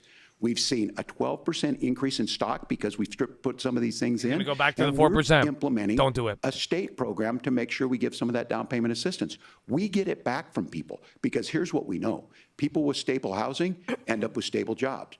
People with stable housing have their kids able to get to school. All of those things in the long run end up saving our money. And that's the thing that I think we should be able to find some common ground in, but we can't blame immigrants for the only reason. That's not the case that's happening in many cities. The fact of the matter is that we don't have enough naturally affordable housing, but we can make sure that the government's there to help kickstart it, create that. I don't think he really understands why houses are high. Governor, your time is up. Senator Vance, as far as your JD should bring up regulation on building and available building land. Let's see. Remove regulation, provide tax breaks, and cut back on immigration, which you say I genuinely pushes think up Walz has no prices. idea why it's up. Where are you going to build all the new homes you're promising, and what part of any of this plan will provide immediate relief? You have 2 minutes. Well, first of all, Tim just said something that I agree with. We don't want to blame immigrants for higher housing prices, but we do want to blame Kamala Harris for letting in millions of illegal aliens into this country, which does drive up costs, Tim. 25 million illegal aliens competing with Americans for scarce homes is one of the most significant drivers of home prices in the country. It's why we have massive increases in home prices that have happened right alongside massive increases in illegal alien populations under Kamala Harris's leadership. Now, Tim just mentioned a bunch of ideas.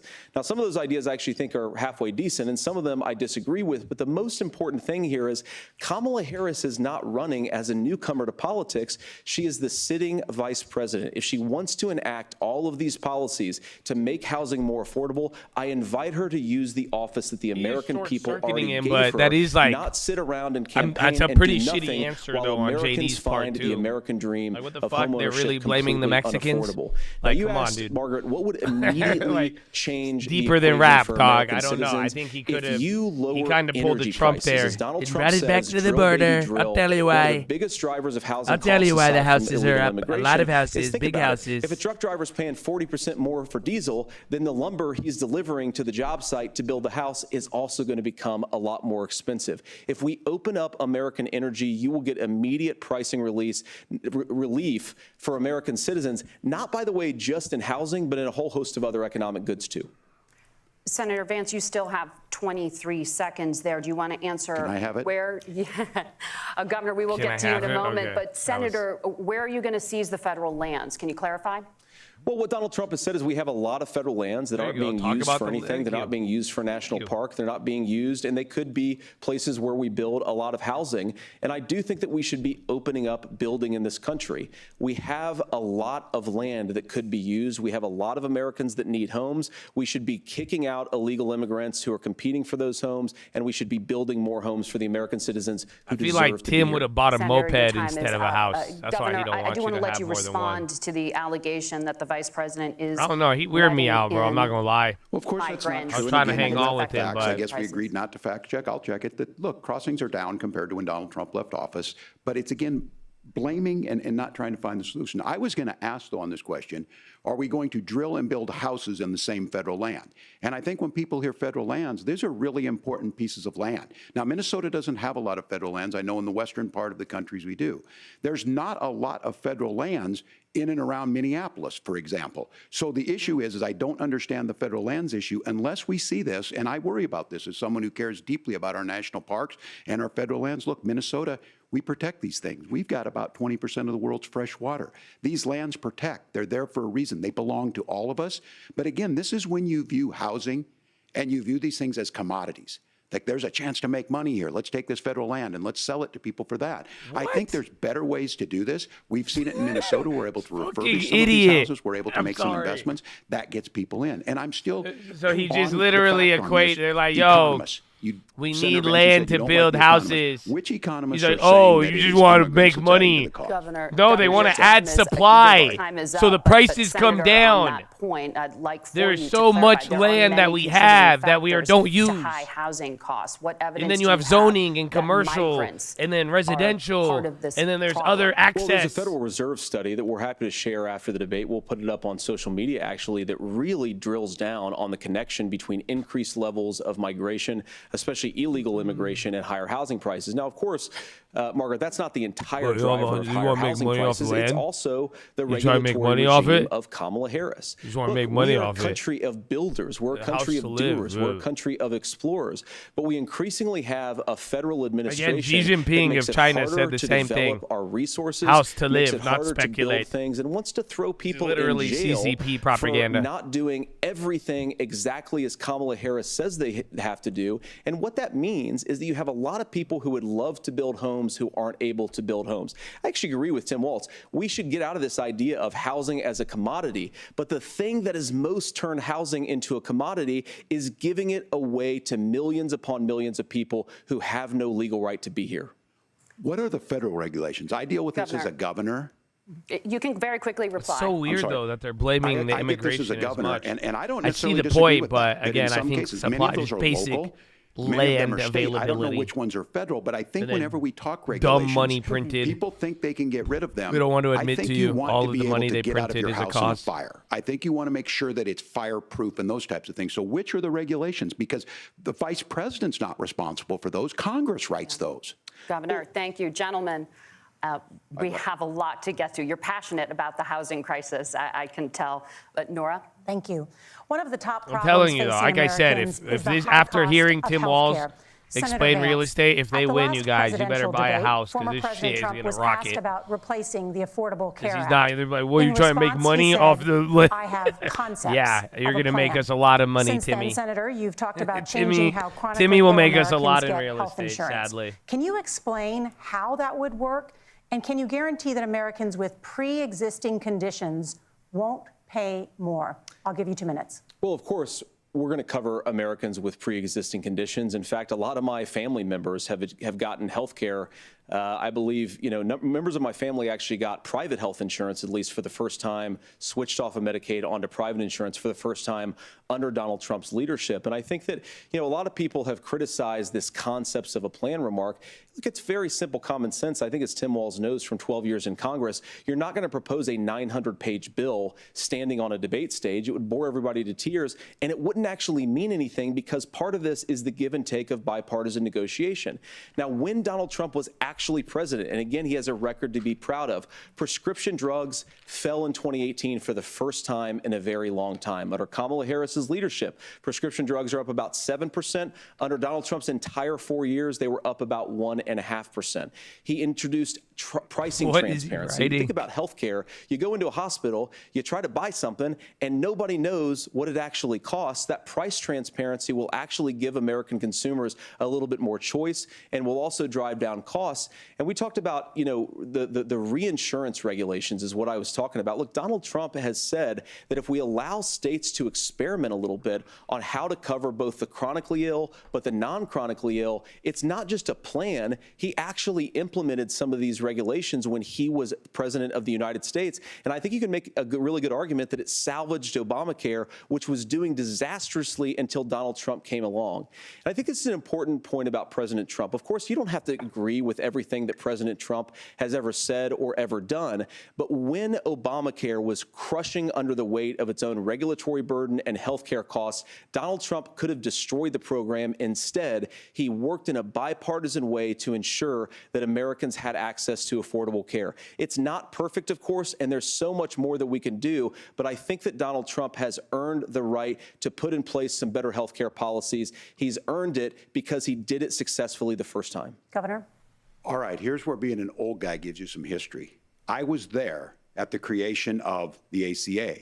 And the reason it was so important like you were in is China? I come from a major Oh, healthcare state, home of no, Mayo go ahead. Clinic, home to Medical Alley, 3M, Medicare. We understand healthcare. It's why we're ranked first on affordability and accessibility and quality of healthcare. And so what I know is under Kamala Harris, name card. No, man, you more can't. people are covered Just than they have because before. Tim Those Walz. of you listening, No, man. this I'm is sorry. critical to you. Now, If you're Donald going to Trump take all of a sudden our wants to reaction to go one back and politician remember of our this. view of the He veterans, I mean, ran shame on on the you, first bro. thing he was gonna Even do if on you're a day one veteran, like, what was are you to saying? repeal You've been banned on Obamacare. the other On channel. day one, You're he in tried here to sign now. an I let you executive stay order for a to while, repeal but clearly the ACA. you like He to hang signed around us on to to talk a shit. lawsuit So do to your thing, repeal bro. the ACA, But keep lost at the supporting your Supreme liberal Court. delusion of it And all. he would have But repealed you can't the say that. ACA That's had it shame on not you. been Don't for bring the courage of veterans John into this. McCain to You save know what that I'm saying? It bill. doesn't matter if they're both Now, veterans fast or forward, not. what that means to You you cannot is apply you one lose your person pre-existing like conditions. that and If say, you're sitting at oh, home and you got asthma, oh, too bad. that's If the you're a woman, veterans. probably No, not. man, because Broke your foot what he during did football, at Tim might Walz, kick you out. some people are Your kids very get kicked out when they're disappointed 26. with Kamala running Harris away negotiated and drug prices abandoning for the your first brothers. time That's with next Medicare. level, We have dude. 10 drugs that will So come yeah, online, you could the support most him, common but ones that'll be there. no, But I look, have more this respect issue, for other and people. when I don't Donald Trump negate said, his service, I got a but concept of a to plan, take it that cracked me up as as a everything fourth-grade else, you're teacher because insane. my kids would have never You're given insane. me that. But what Senator Vance just explained might be worse than a concept, because what he explained is pre-Obamacare. And I'll make this as simple as possible because I have done this for a long time. What they're saying is, if you're healthy, why should you be paying more? So what they're going to do is let insurance companies they used to pick take who they money insure, out of your because guess what taxes if happens? you didn't have you pay your insurance. premium, it's not much. They figure they're not going to have to pay out to you. But those of you a little older, gray, got cancer, you're going to get kicked out of it. That's why the system didn't work. Kamala Harris will protect and enhance the ACA. Governor, thank you. Senator, you have not yet explained how you would protect people with pre-existing conditions or laid out that plan. Well, look, we currently have laws and regulations in place right now that protect people with pre-existing conditions. We want to keep those regulations in place, but we also want to make the health insurance marketplace function a little bit better. Now, what Governor Walz just said is actually not true. A lot of what happened, and the reason that Obamacare was crushing under its own weight, is that a lot of young and healthy people were leaving the exchanges. Donald Trump actually helped address that problem, and he did so in a way that preserved people's access to coverage who had pre-existing conditions. But again, something that these guys do is they make a lot of claims about if Donald Trump becomes president, all of these terrible consequences are going to ensue. But in reality, Donald Trump was president. Inflation was low. Take-home pay was higher. And he saved the very program from a Democratic administration that was collapsing and would have collapsed absent his leadership. He did his job, which is govern in a bipartisan way and get results. We're getting not out just of hand. complain about You want problems. an AI but blend actually of solve Paul them. Wall and Tim Walz? Governor, did enrollment under the Affordable Care Act go up under the Trump College administration? Park, Paul It's higher Walz. now that we've seen it go up. Look, people are using it. No. The system works. And the question Stimmy, about this, stimmy, if young stimmy, people stimmy, whatever, rocking that's the individual everywhere. mandate piece of this. Is that Paul And Wall? No, Republicans that's Bubba fought Sparks. tooth and nail I saying, feel like well, he gives me Americans should be Bubba free to do this. Well, Sparks then vibes, what too. I happens think the is individual mandate's a good idea. you shrink. I think the idea of making sure the risk going pool on is too broad long, enough bro. to cover everyone, that's the only way insurance works. When it doesn't, it collapses. You are asking Shout out, pre-ACA Humana. where we get people out. Look, people know that they need to be on health care. People expect it to be there. And when we are able to make it, and we are making it this way, when we incentivize people to be in the market, when we help people who might not be able to afford it get there, and we make sure then when you get sick and old, it's there for you. Because I heard people say, well, I don't want to buy into Medicare or whatever. Good luck buying health care once you get past 70. So look, the ACA works. We can continue to do better. Kamala Harris did that. The way she made everything better was see Biden, I can see negotiating it. those I don't 10 know. drugs I kinda on like Medicare for Biden the more first than time him, in though. American history. Thank you, Margaret. Biden had a I Corvette. apologize. Fuck you. We're I don't out of know time. if We have a y'all number of like. subjects to discuss. Margaret? Let's I talk don't about know, man. families in America. I don't even think Tim There Walz is has a car. childcare crisis Sure. in this country, have a scooter. and the United States is one of the very few developed countries in the world without a national paid leave program for new parents. Governor Walz, you've said that if Democrats win both the White House and Congress, this is a day one priority for you. How long should employers be required to pay workers while they are home taking care of their newborns? You have 2 minutes. Yeah, well, that's negotiable, and that's what Congress works. But here's what the deal is. Americans sitting out there right now, you may work for a big company. Look, we're home in Minnesota to some of the largest Fortune 500 companies. Kamala Harris knows that in California. Those companies provide paid family and medical leave. One is, I think they're moral and they think it's a good thing, but it also keeps their employees healthy. We in Minnesota passed a paid family and medical leave. You have a child, and I had to go back to work 5 days after my kids were born. This allows you to stay home a certain amount of time. What we know is that gets the child off to a better start, the family works better, we stay in their employers, we get more consistency in that. So Kamala Harris has made it a priority. We implemented it in Minnesota, and we see growth. That's how you become a pro-business state. But the negotiations on it, and here's the issue, those big companies are able to offer it. Those of you out there who don't have it, just imagine what happens if you get cancer or your child gets sick. We know what happens. You end up staying home. In some cases, Oh, that guy's means on. No, bro, paycheck, Bob. because you've got I've never protection. used this. This so is the case of an economy that Donald Trump you can't has set see it on the for platform, wealthiest but amongst us. if you He's go on willing to give Robinhood, those it tax shows breaks the to overnight wealthiest. price. He's willing to say, it says bust Alibaba's those unions up, do whatever. at What we're saying is 117, the economy works and then it best says Baidu's when it up works at for all of us. 117. I've And never so seen paid this before. family I don't know medical that leave you guys program, and I use will it. tell you, go to the families or go to the businesses and ask them. As far as childcare on this, you have to take it at both the supply and the demand side. You can't expect the most important people in our lives to take either our children or our parents to get paid the least amount of money. And we have to make it easier for folks to be able to get into that business and then to make sure that folks are able to pay for that. We were able to do it in Minnesota, and I'm still telling you this. We were listed as the best state. We're still in crisis on this.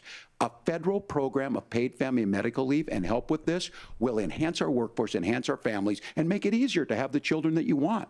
Governor, your time is up. Senator, do you support a national paid leave program? And if so, for how long should employers be mandated to pay their employees while they are home taking care of their newborn? You have 2 minutes. Yeah, well, first of all, Margaret, a number of my Republican colleagues and some Democrats, too, have worked on this issue. And I think there is a bipartisan solution here because a lot of us care about this issue. I mean, look, I speak from this very personally because I'm married to a beautiful woman RTX? who is an I forgot incredible about that. mother to our 3 beautiful Now, again, kids. we sold but is half of also them today. a very, very brilliant corporate litigator. And I'm so proud of her.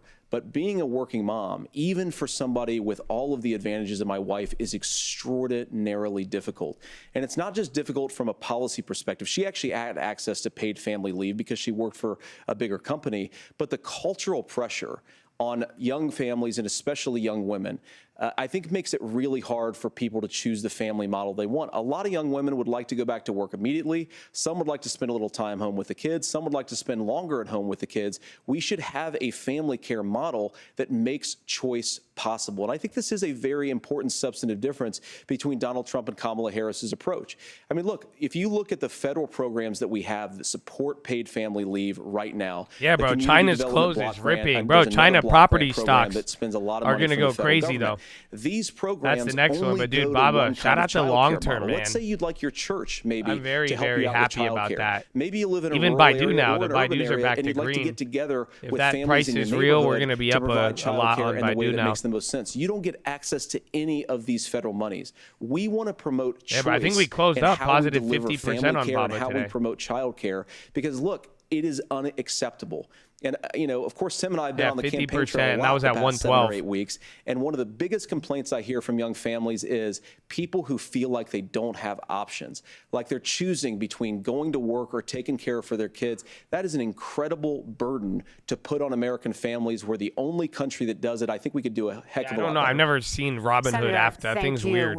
You So have I don't know also how it's said, gonna work. Senator Vance, many things about the American family. The Federal Reserve says parents will spend nearly as much on child care this says as 112 they do after on hours. housing each month. So I want to get your thoughts on this. President Trump recently said, as much as child care is talked about as being expensive, it's relatively speaking not very expensive compared to the kinds of numbers we'll be taking in. Is President Trump committed to the $5,000 per child tax credit that you have described? You have 1 minute. Well, what President Trump said, Margaret, I just want to defend my running mate here a little bit, is that we're going to be taking in a lot of money by penalizing companies for shipping jobs overseas and penalizing countries. I don't who know, employ man. China, it slave says China laborers property and then stocks ship again. their Just products back into our overall, it's country been the and undercut stimulus from the wages of last couple American of weeks, workers. but It's the it heart just of keeps the going Donald Trump crazy like economic we've been plan. talking about. Cut taxes for American workers But and that's American it. I mean, families. it's just China Cut taxes closed. I for thought China was businesses that are closed for a hiring and week, building but companies in the even United during the States of closure, America, these stocks are but melting. penalize companies and countries that are shipping jobs overseas. That's the heart of the economic proposal. And I think what President Trump is saying is that when we bring in this additional revenue with higher economic growth, we're going to be able to provide paid family leave, child care options that are NKD isn't viable moving and as workable much. for a lot of American families. Can you clarify how that will solve the child care shortage? Well, because as Tim said, a lot of the child care shortage is we just don't have enough resources going into the multiple people who could be providing family care options. And we're going to have to, unfortunately, look, we're going to have to spend more money. We're going to have to induce more people to want to provide child care options for American families, because the reason it's so expensive right now is because you've got way too few people providing this very essential service. Thank you, Senator. Governor Walz, your ticket also has some child care tax credit proposals. Do you think Congress will agree to the $6,000 credit for newborns and $3,000 credit for children over the age of 6, as your campaign has promised? Is that realistic? Well, if these members of Congress are listening to anybody, I can tell you, and this is the biggest issue. Everybody listening tonight knows. I mean, I'm sure they were shocked to hear it's There's not not that a lot of expensive. Chinese. There's And like, let's be it clear, sucks. They whether took it's off 5,000 or 6,000, all of the that plays you legit about China 3 or 4 stocks. They months. took it off the stock Let's market be clear once where they we're all at on this. crashed. It's because we got But out there's of like an a couple of imbalance like on this. scammy We ones thought that we we were gonna played. get by not paying people. I don't think XIN, Senator Vance Duo, and I are that far and then apart. I'm not OMH, opposed to what I he's think. talking about on options. Well, we We've talked done about 'em on scholarships, types yesterday's of things. I Watchlist. think we need to be open to making the case. But the issue here is, the question you asked is, you're not going to pay for it with these tariffs. That's just adding another $4,000 on the family and taking less. So not only do they not get the money to pay for that, they're $4,000 in the hole. That's Wharton School. That's his alma mater. And so I think the issue here is, those members of Congress, I can't believe they're not. When I go to businesses, Yeah, sure, I they'll still talk think about the taxes rally is going to sometime, be risky. I but think it's they going to will get lead people with childcare, excited, and they will give lead them a with little bit housing. of a short Because we know squeeze. the But problems, like I especially said, in a 8 state like months, Minnesota, that's we when need you're going to more really workers want to because our see where economy's China growing, is. but we need the So workforce. you just got to find a Governor, nice thank balance. you. We need to move on. Nora? Let's talk about the state of democracy, the top issue for Americans after the economy and inflation. After the 2020 election, January President 6th. Trump's campaign and others filed 62 lawsuits contesting the results. Judges, including those appointed by President Trump and other Republican presidents, looked at the evidence and said there was no widespread fraud. The governors of every state in the nation, Republicans and Democrats, certified the 2020 election results and sent a legal slate of electors to Congress for January 6th. Senator Vance, you have said you would not have certified the last presidential election and would have asked the states to submit alternative electors. That has been called unconstitutional and illegal. Would you again seek to challenge this year's election results, even if every governor certifies the results? I'll give you 2 minutes. Well, Nora, first of all, I think that we're focused on the future. We need to figure out how to solve the inflation crisis caused by Kamala Harris's policies, make housing affordable, make groceries affordable, and that's what we're focused on. But I want to answer your question because you did ask it. Look, what President Trump has said is that there were problems in 2020, and my own belief is that we should fight about those issues, debate those issues peacefully in the public square, and that's all I've said, and that's all that Donald Trump has said. Remember, he said that on January the 6th, the protesters ought to protest peacefully. And on January the 20th, what happened? Joe Biden became the president. Donald Trump left the White House. And now, of course, unfortunately, we have all of the negative policies that have come from the Harris-Biden administration. I believe that we actually do have a threat to democracy in this country, but unfortunately, it's not the threat to democracy that Kamala Harris and Tim Walz want to talk about. It is the threat of censorship. It's Americans casting aside lifelong friendships because of disagreements over politics. It's big technology companies silencing their fellow citizens. And it's Kamala Harris saying that rather than debate and persuade her fellow Americans, she'd like to censor people who engage in misinformation. I think that is a much bigger threat to democracy than anything that we've seen in this country in the last 4 years, in the last 40 years. Now, I'm really proud, especially given that I was raised by two lifelong blue-collar Democrats, to have the endorsement of Bobby Kennedy Jr. and Tulsi Gabbard, lifelong leaders in the Democratic coalition. And of course, they don't agree with me and Donald Trump on every issue. We don't have to agree on every issue, but we're united behind a basic American First Amendment principle that we ought to debate our differences. We ought to argue about them. We ought to try to persuade our fellow Americans. Kamala Harris is engaged in censorship at an industrial scale. She did it during COVID. She's done it over a number of other issues. And that, to me, is a much bigger threat to democracy than what Donald Trump said when he said that protesters should peacefully protest on January the 6th. Governor? Well, I've enjoyed tonight's debate, and I think there was a lot of commonality here. And I'm sympathetic to misspeaking on things, and I think I might have with the senator. Me too, man. There's one though that this one is troubling to me, and I say that because I think we need to tell the story. Donald Trump refused to acknowledge this. And the fact is that I don't think we can be the frog in the pot and let the boiling water go up. He was very clear. I mean, he lost this election, and he said he didn't. 140 police officers were beaten at the Capitol that day, some with the American flag. I mean, Hillary Clinton said the same thing, to be fair. In Minnesota, don't a group forget gathered about on that. the state capitol grounds in St. Paul and said, we're marching to the governor's too residence. old, but and that there was may be like 10 years casualties." ago, 8 years The ago. only person there was my son and his dog, who was rushed out crying by state police. That issue, and Mike Pence standing there as they were chanting, hang Mike Pence.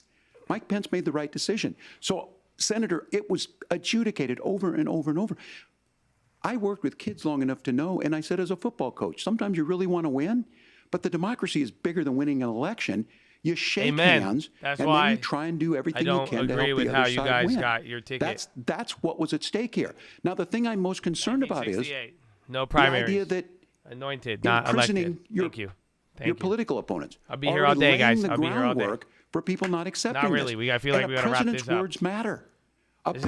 This is final statements, right? People hear that. So I think this issue of settling our differences at the ballot box, shaking hands when we lose, being honest about it, but to deny what happened on January 6th, the first time in American history that a president or anyone tried to overturn a fair election and the peaceful transfer of power. And here we are 4 years later in the same boat. I will tell you this, that when this is over, we need to shake hands this election, and the winner needs to be the winner. This has got to stop. It's tearing our country apart.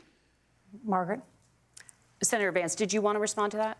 Yeah, well, look, Tim, first of all, It's really rich for Democratic leaders to say that Donald Trump is a unique threat to democracy when he peacefully gave over power on January the 20th, as we have done for 250 years in this country. We are going to shake hands after this debate and after this election. And of course, I hope that we win, and I think we're going to win. But if Tim Walz is the next vice president, he'll have my prayers, he'll have my best wishes, and he'll have my help whenever he Tim was he confused wants it. after. What you But going we to say? have to remember that for What? years in this country, Democrats protested the results of He's ready elections. to run. Hillary Clinton in 2016 said that Donald Trump had the election stolen Yeah. by Vladimir Putin That's what I'm saying. because the Russians bought Yeah, like Hillary said the $500,000 exact same worth shit of for Facebook months. ads. This has been going on for a long time.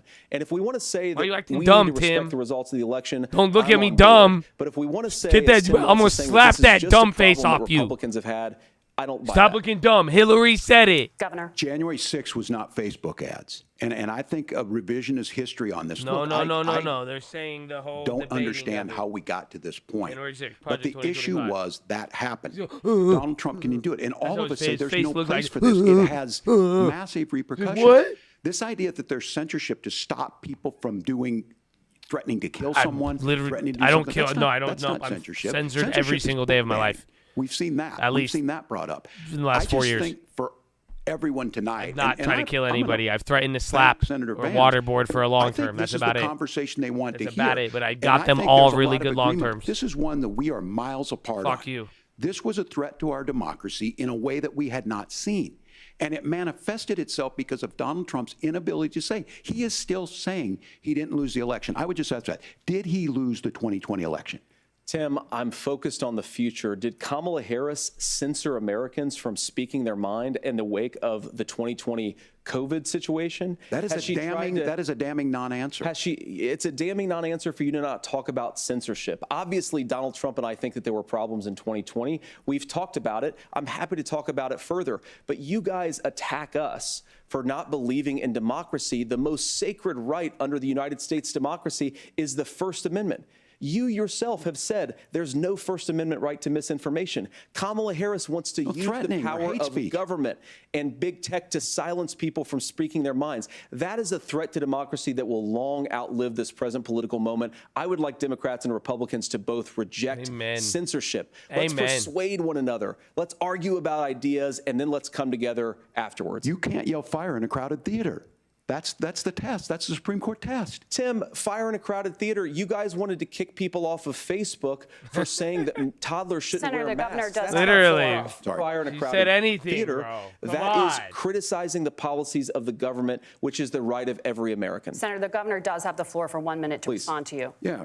Well, I don't run Facebook. What I do know is no, I face- see shut a the fuck- candidate out there who refused, and now again, and this I'm pretty shocked by this. He lost the election.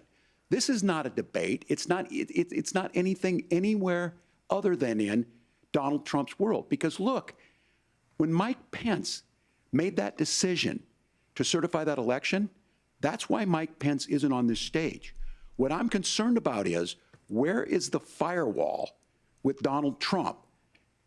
Where is the firewall if he knows he could do anything, including taking an election, and his vice president's not going to stand to it? That's what we're asking you, America. Will you stand up?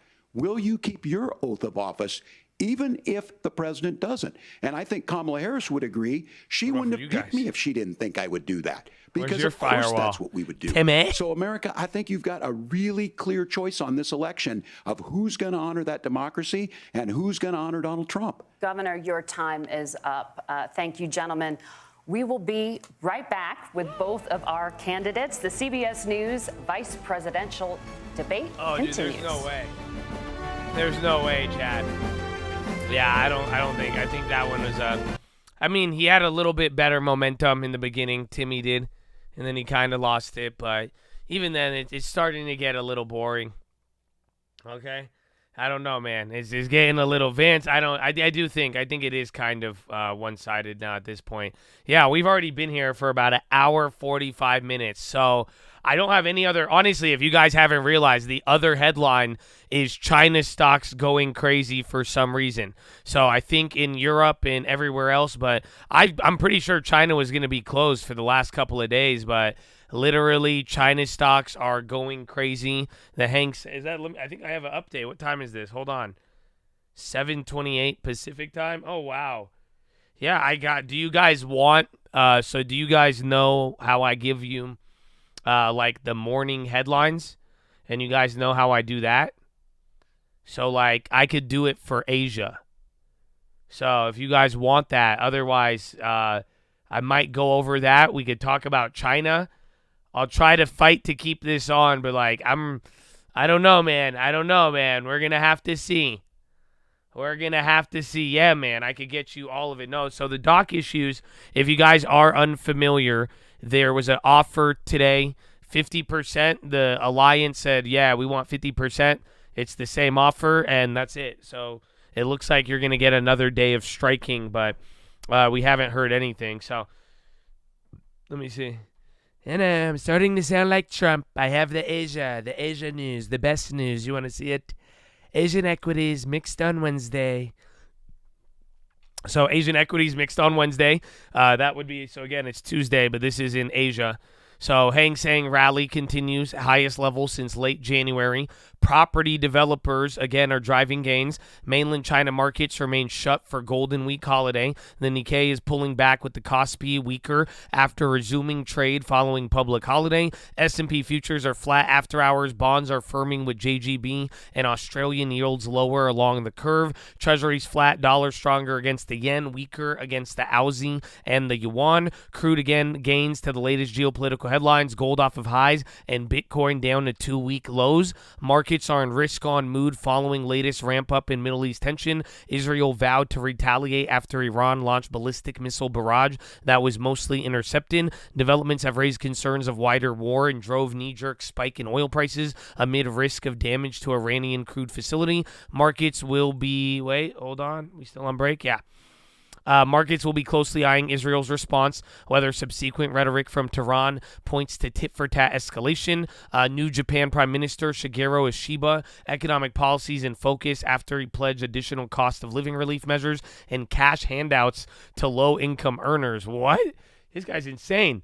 Reiterated his expectation monetary policy will remain accommodative and said no intention to raise financial income tax. Analysts' initial risk-off reaction to Ishiba's ascension was overdone, while FX strategists similarly skeptical about yen appreciation prospects. How am I live? What do you mean? Yeah, bro, I didn't know that. Yeah, bro, I feel like the yen is going to get murdered. So that's... the new prime minister of Japan is literally wants to give out money, cash handouts to low income, and then cost of living relief measures. That's wild. So just as advanced, so even though Japan's tightening, the new prime minister, yeah, bro, is this some Liz Truss shit? That's wild. But yeah, again, it's right now it's Japan. So Hang Seng is killing it right now, and that's what's causing things. I don't know. I think it's up like 4 right now. That's what mine said. Somebody said 7, but this was updated a couple minutes ago. It might be behind. I don't know if this is in real time. But yeah, man, it's killing it. Again, property developers, all the Asian names are back. Oh. All right, man, let's see. But yeah, China's going nuts right now after hours. Bob. Welcome back to the CBS News vice presidential debate. It is now time for the closing statement. Senator Vance won the virtual coin toss and elected to go last. So, Governor Walz, you are first. Oh, fuck you have yeah. 2 minutes. Well, thank you, Senator Vance. Thank you to CBS News. And most importantly, thank you to all of you. If you're still up and the folks who miss Dancing with Our Stars, I appreciate it. But look, the support of the democracy matters. How relatable. It matters that you're here. Did they and pay I'm him for that? as surprised as anybody of this coalition that Kamala Harris has built, from Bernie Sanders to Dick Cheney to Taylor Swift, and a whole bunch of folks in between there. And they don't all agree on everything, but they are truly optimistic people. 4%. They believe in a positive future of this country and one where our politics can be better than it is. And I have to tell you, that better than it is the sense of optimism that there can be an opportunity economy that works for everyone, not just to get by, but to get ahead. That was wild. That was and a the wild idea that opening freedom statement. really means something. Not the freedom of government to be in your bedroom or with the exam stars, room, dude. but the freedom for you to make choices about yourself. Now, look, we all know who Donald Trump is. He's told us, Yeah, and as was Maya that an Angelou ad, or said, is he just believe that- him when he told you like, that. that's- His first inaugural address talked about brought up Taylor American Swift. carnage. And then he spent 4 years trying to maybe do that. Senator Vance tonight made it clear he will stand with Donald Trump's agenda. He will continue to push down that road. Oh, no, man. Excuse me. Clap the Republicans on abortion, bro. Now, I'll He have to agreed tell with you, you. I'm going to be careful about the quotes, but there's I'm one that surprised. Senator Vance said that does resonate with me. Is that what he's writing He down? said Donald Trump makes the people I care about afraid. A lot of America feels that way. We don't need to be afraid. Franklin Roosevelt was right. All we have to fear is fear itself. Kamala Harris is bringing us a new way forward. That She's means bringing don't be us afraid. a politics of joy. She's bringing real solutions for the middle class, and she's centering I don't know. you Maybe at the heart I'm of that. misinterpreting it. All the while asking I think everyone. he's telling you just don't be join afraid. This movement, make your voices heard. Let's look for a new day where everybody point, gets that man. opportunity and everybody gets a chance to thrive. I humbly ask for your vote on November 5th for Kamala Harris. Governor All right, all Walz, right, thank you. Senator Vance, your closing statement. Well, I want to thank Governor Walz, you folks at CBS, and of course the American people for tuning in this evening. And one of the issues we didn't talk about was energy. And I remember when I was being raised by my grandmother, when she didn't have enough money to turn on the heat some nights because Ohio gets pretty cold at night, Yeah, bro, and he because calls money it was in. often very tight. He said, how much y'all And I pay for gas believe, this month? as a person who wants to be your next vice president, Yeah. that we are a rich and prosperous enough country where every American, whether they're rich They or said poor, close ought to in be on able to everything turn being on their heat unaffordable. in the middle of a cold winter night. That's gotten more difficult thanks to Kamala Harris's energy said your policies. grandma has no I heater, believe right? that whether you're rich or poor, you you're ought to starving? be able to afford a Yeah. nice meal for your wanted family. to say That's gotten before harder we talk about because of anything. Kamala Harris's policies. I believe that whether you're rich or poor, you ought to be able to afford to buy a house. You ought to be able to live in safe neighborhoods. You ought to not have your communities flooded with fentanyl. And that, too, has gotten harder with Kamala because of Kamala Harris's policies. Now, I've been in politics long enough to do what Kamala Harris does when she stands before the American people and says that on day one, she's going to work on all these challenges I just listed. She's been the vice president for 3.5 years. Day one was 1,400 days ago, and her policies have made these problems worse. Now, I believe that we have the most beautiful country in the world. I meet people on the campaign trail who can't afford food, but have the grace and generosity to ask me how I'm doing and to tell me they're praying for my family. What that has taught me is that we have the greatest country, the most beautiful country, going to be able to achieve their full dreams with the broken leadership that we have in Washington. Vance did very They're well. not going to be able to live their American dream if we do the same thing that we've been doing for the last 3.5 years. We need change. We need a new direction. We need a president who has already done this once before and did it well. Please vote for Donald Trump. And whether you vote for me or vote for Tim Walz, I just want to say I'm so proud to be doing this, and I'm rooting for you. God bless you, and good night. Senator Vance, thank you. And thank you both for participating in the only vice presidential debate of this election cycle. I'm Margaret Brennan. And I'm Nora O'Donnell, and a reminder we there all are hate just you. Thank you. 35 days until Election Day. 35 days. Wow, that was great, man. Honestly, like I said, all jokes aside, I was a little rough on Mr. Tim there. But I was a little, I liked that more than the normal debate.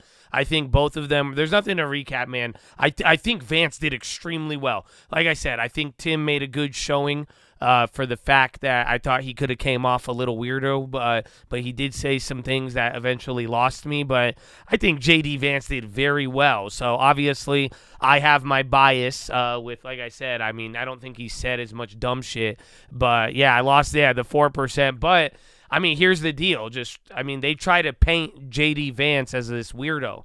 Remember, they were like, weirdo. I don't know, man. I feel like Mr. Walz ended up coming off a little bit more weird than not. Vance was dope. That's what I'm saying. I think Vance was very straightforward. He was nice. He acknowledged the abortion stuff. I think it was a pretty human answer. He did not side with the party. He kind of opted for it. I think it was a different side. It wasn't Donald Trump. Yeah, again, he was a lot nicer to his opponent, and it was. Yeah, I mean, they both. Although you could say he was straightforward, I don't know about that. They both found their ways to not answer questions. So unfortunately, that's the game of all these debates, is that, if they don't want to answer, they could start to spin it and talk about other things. They will.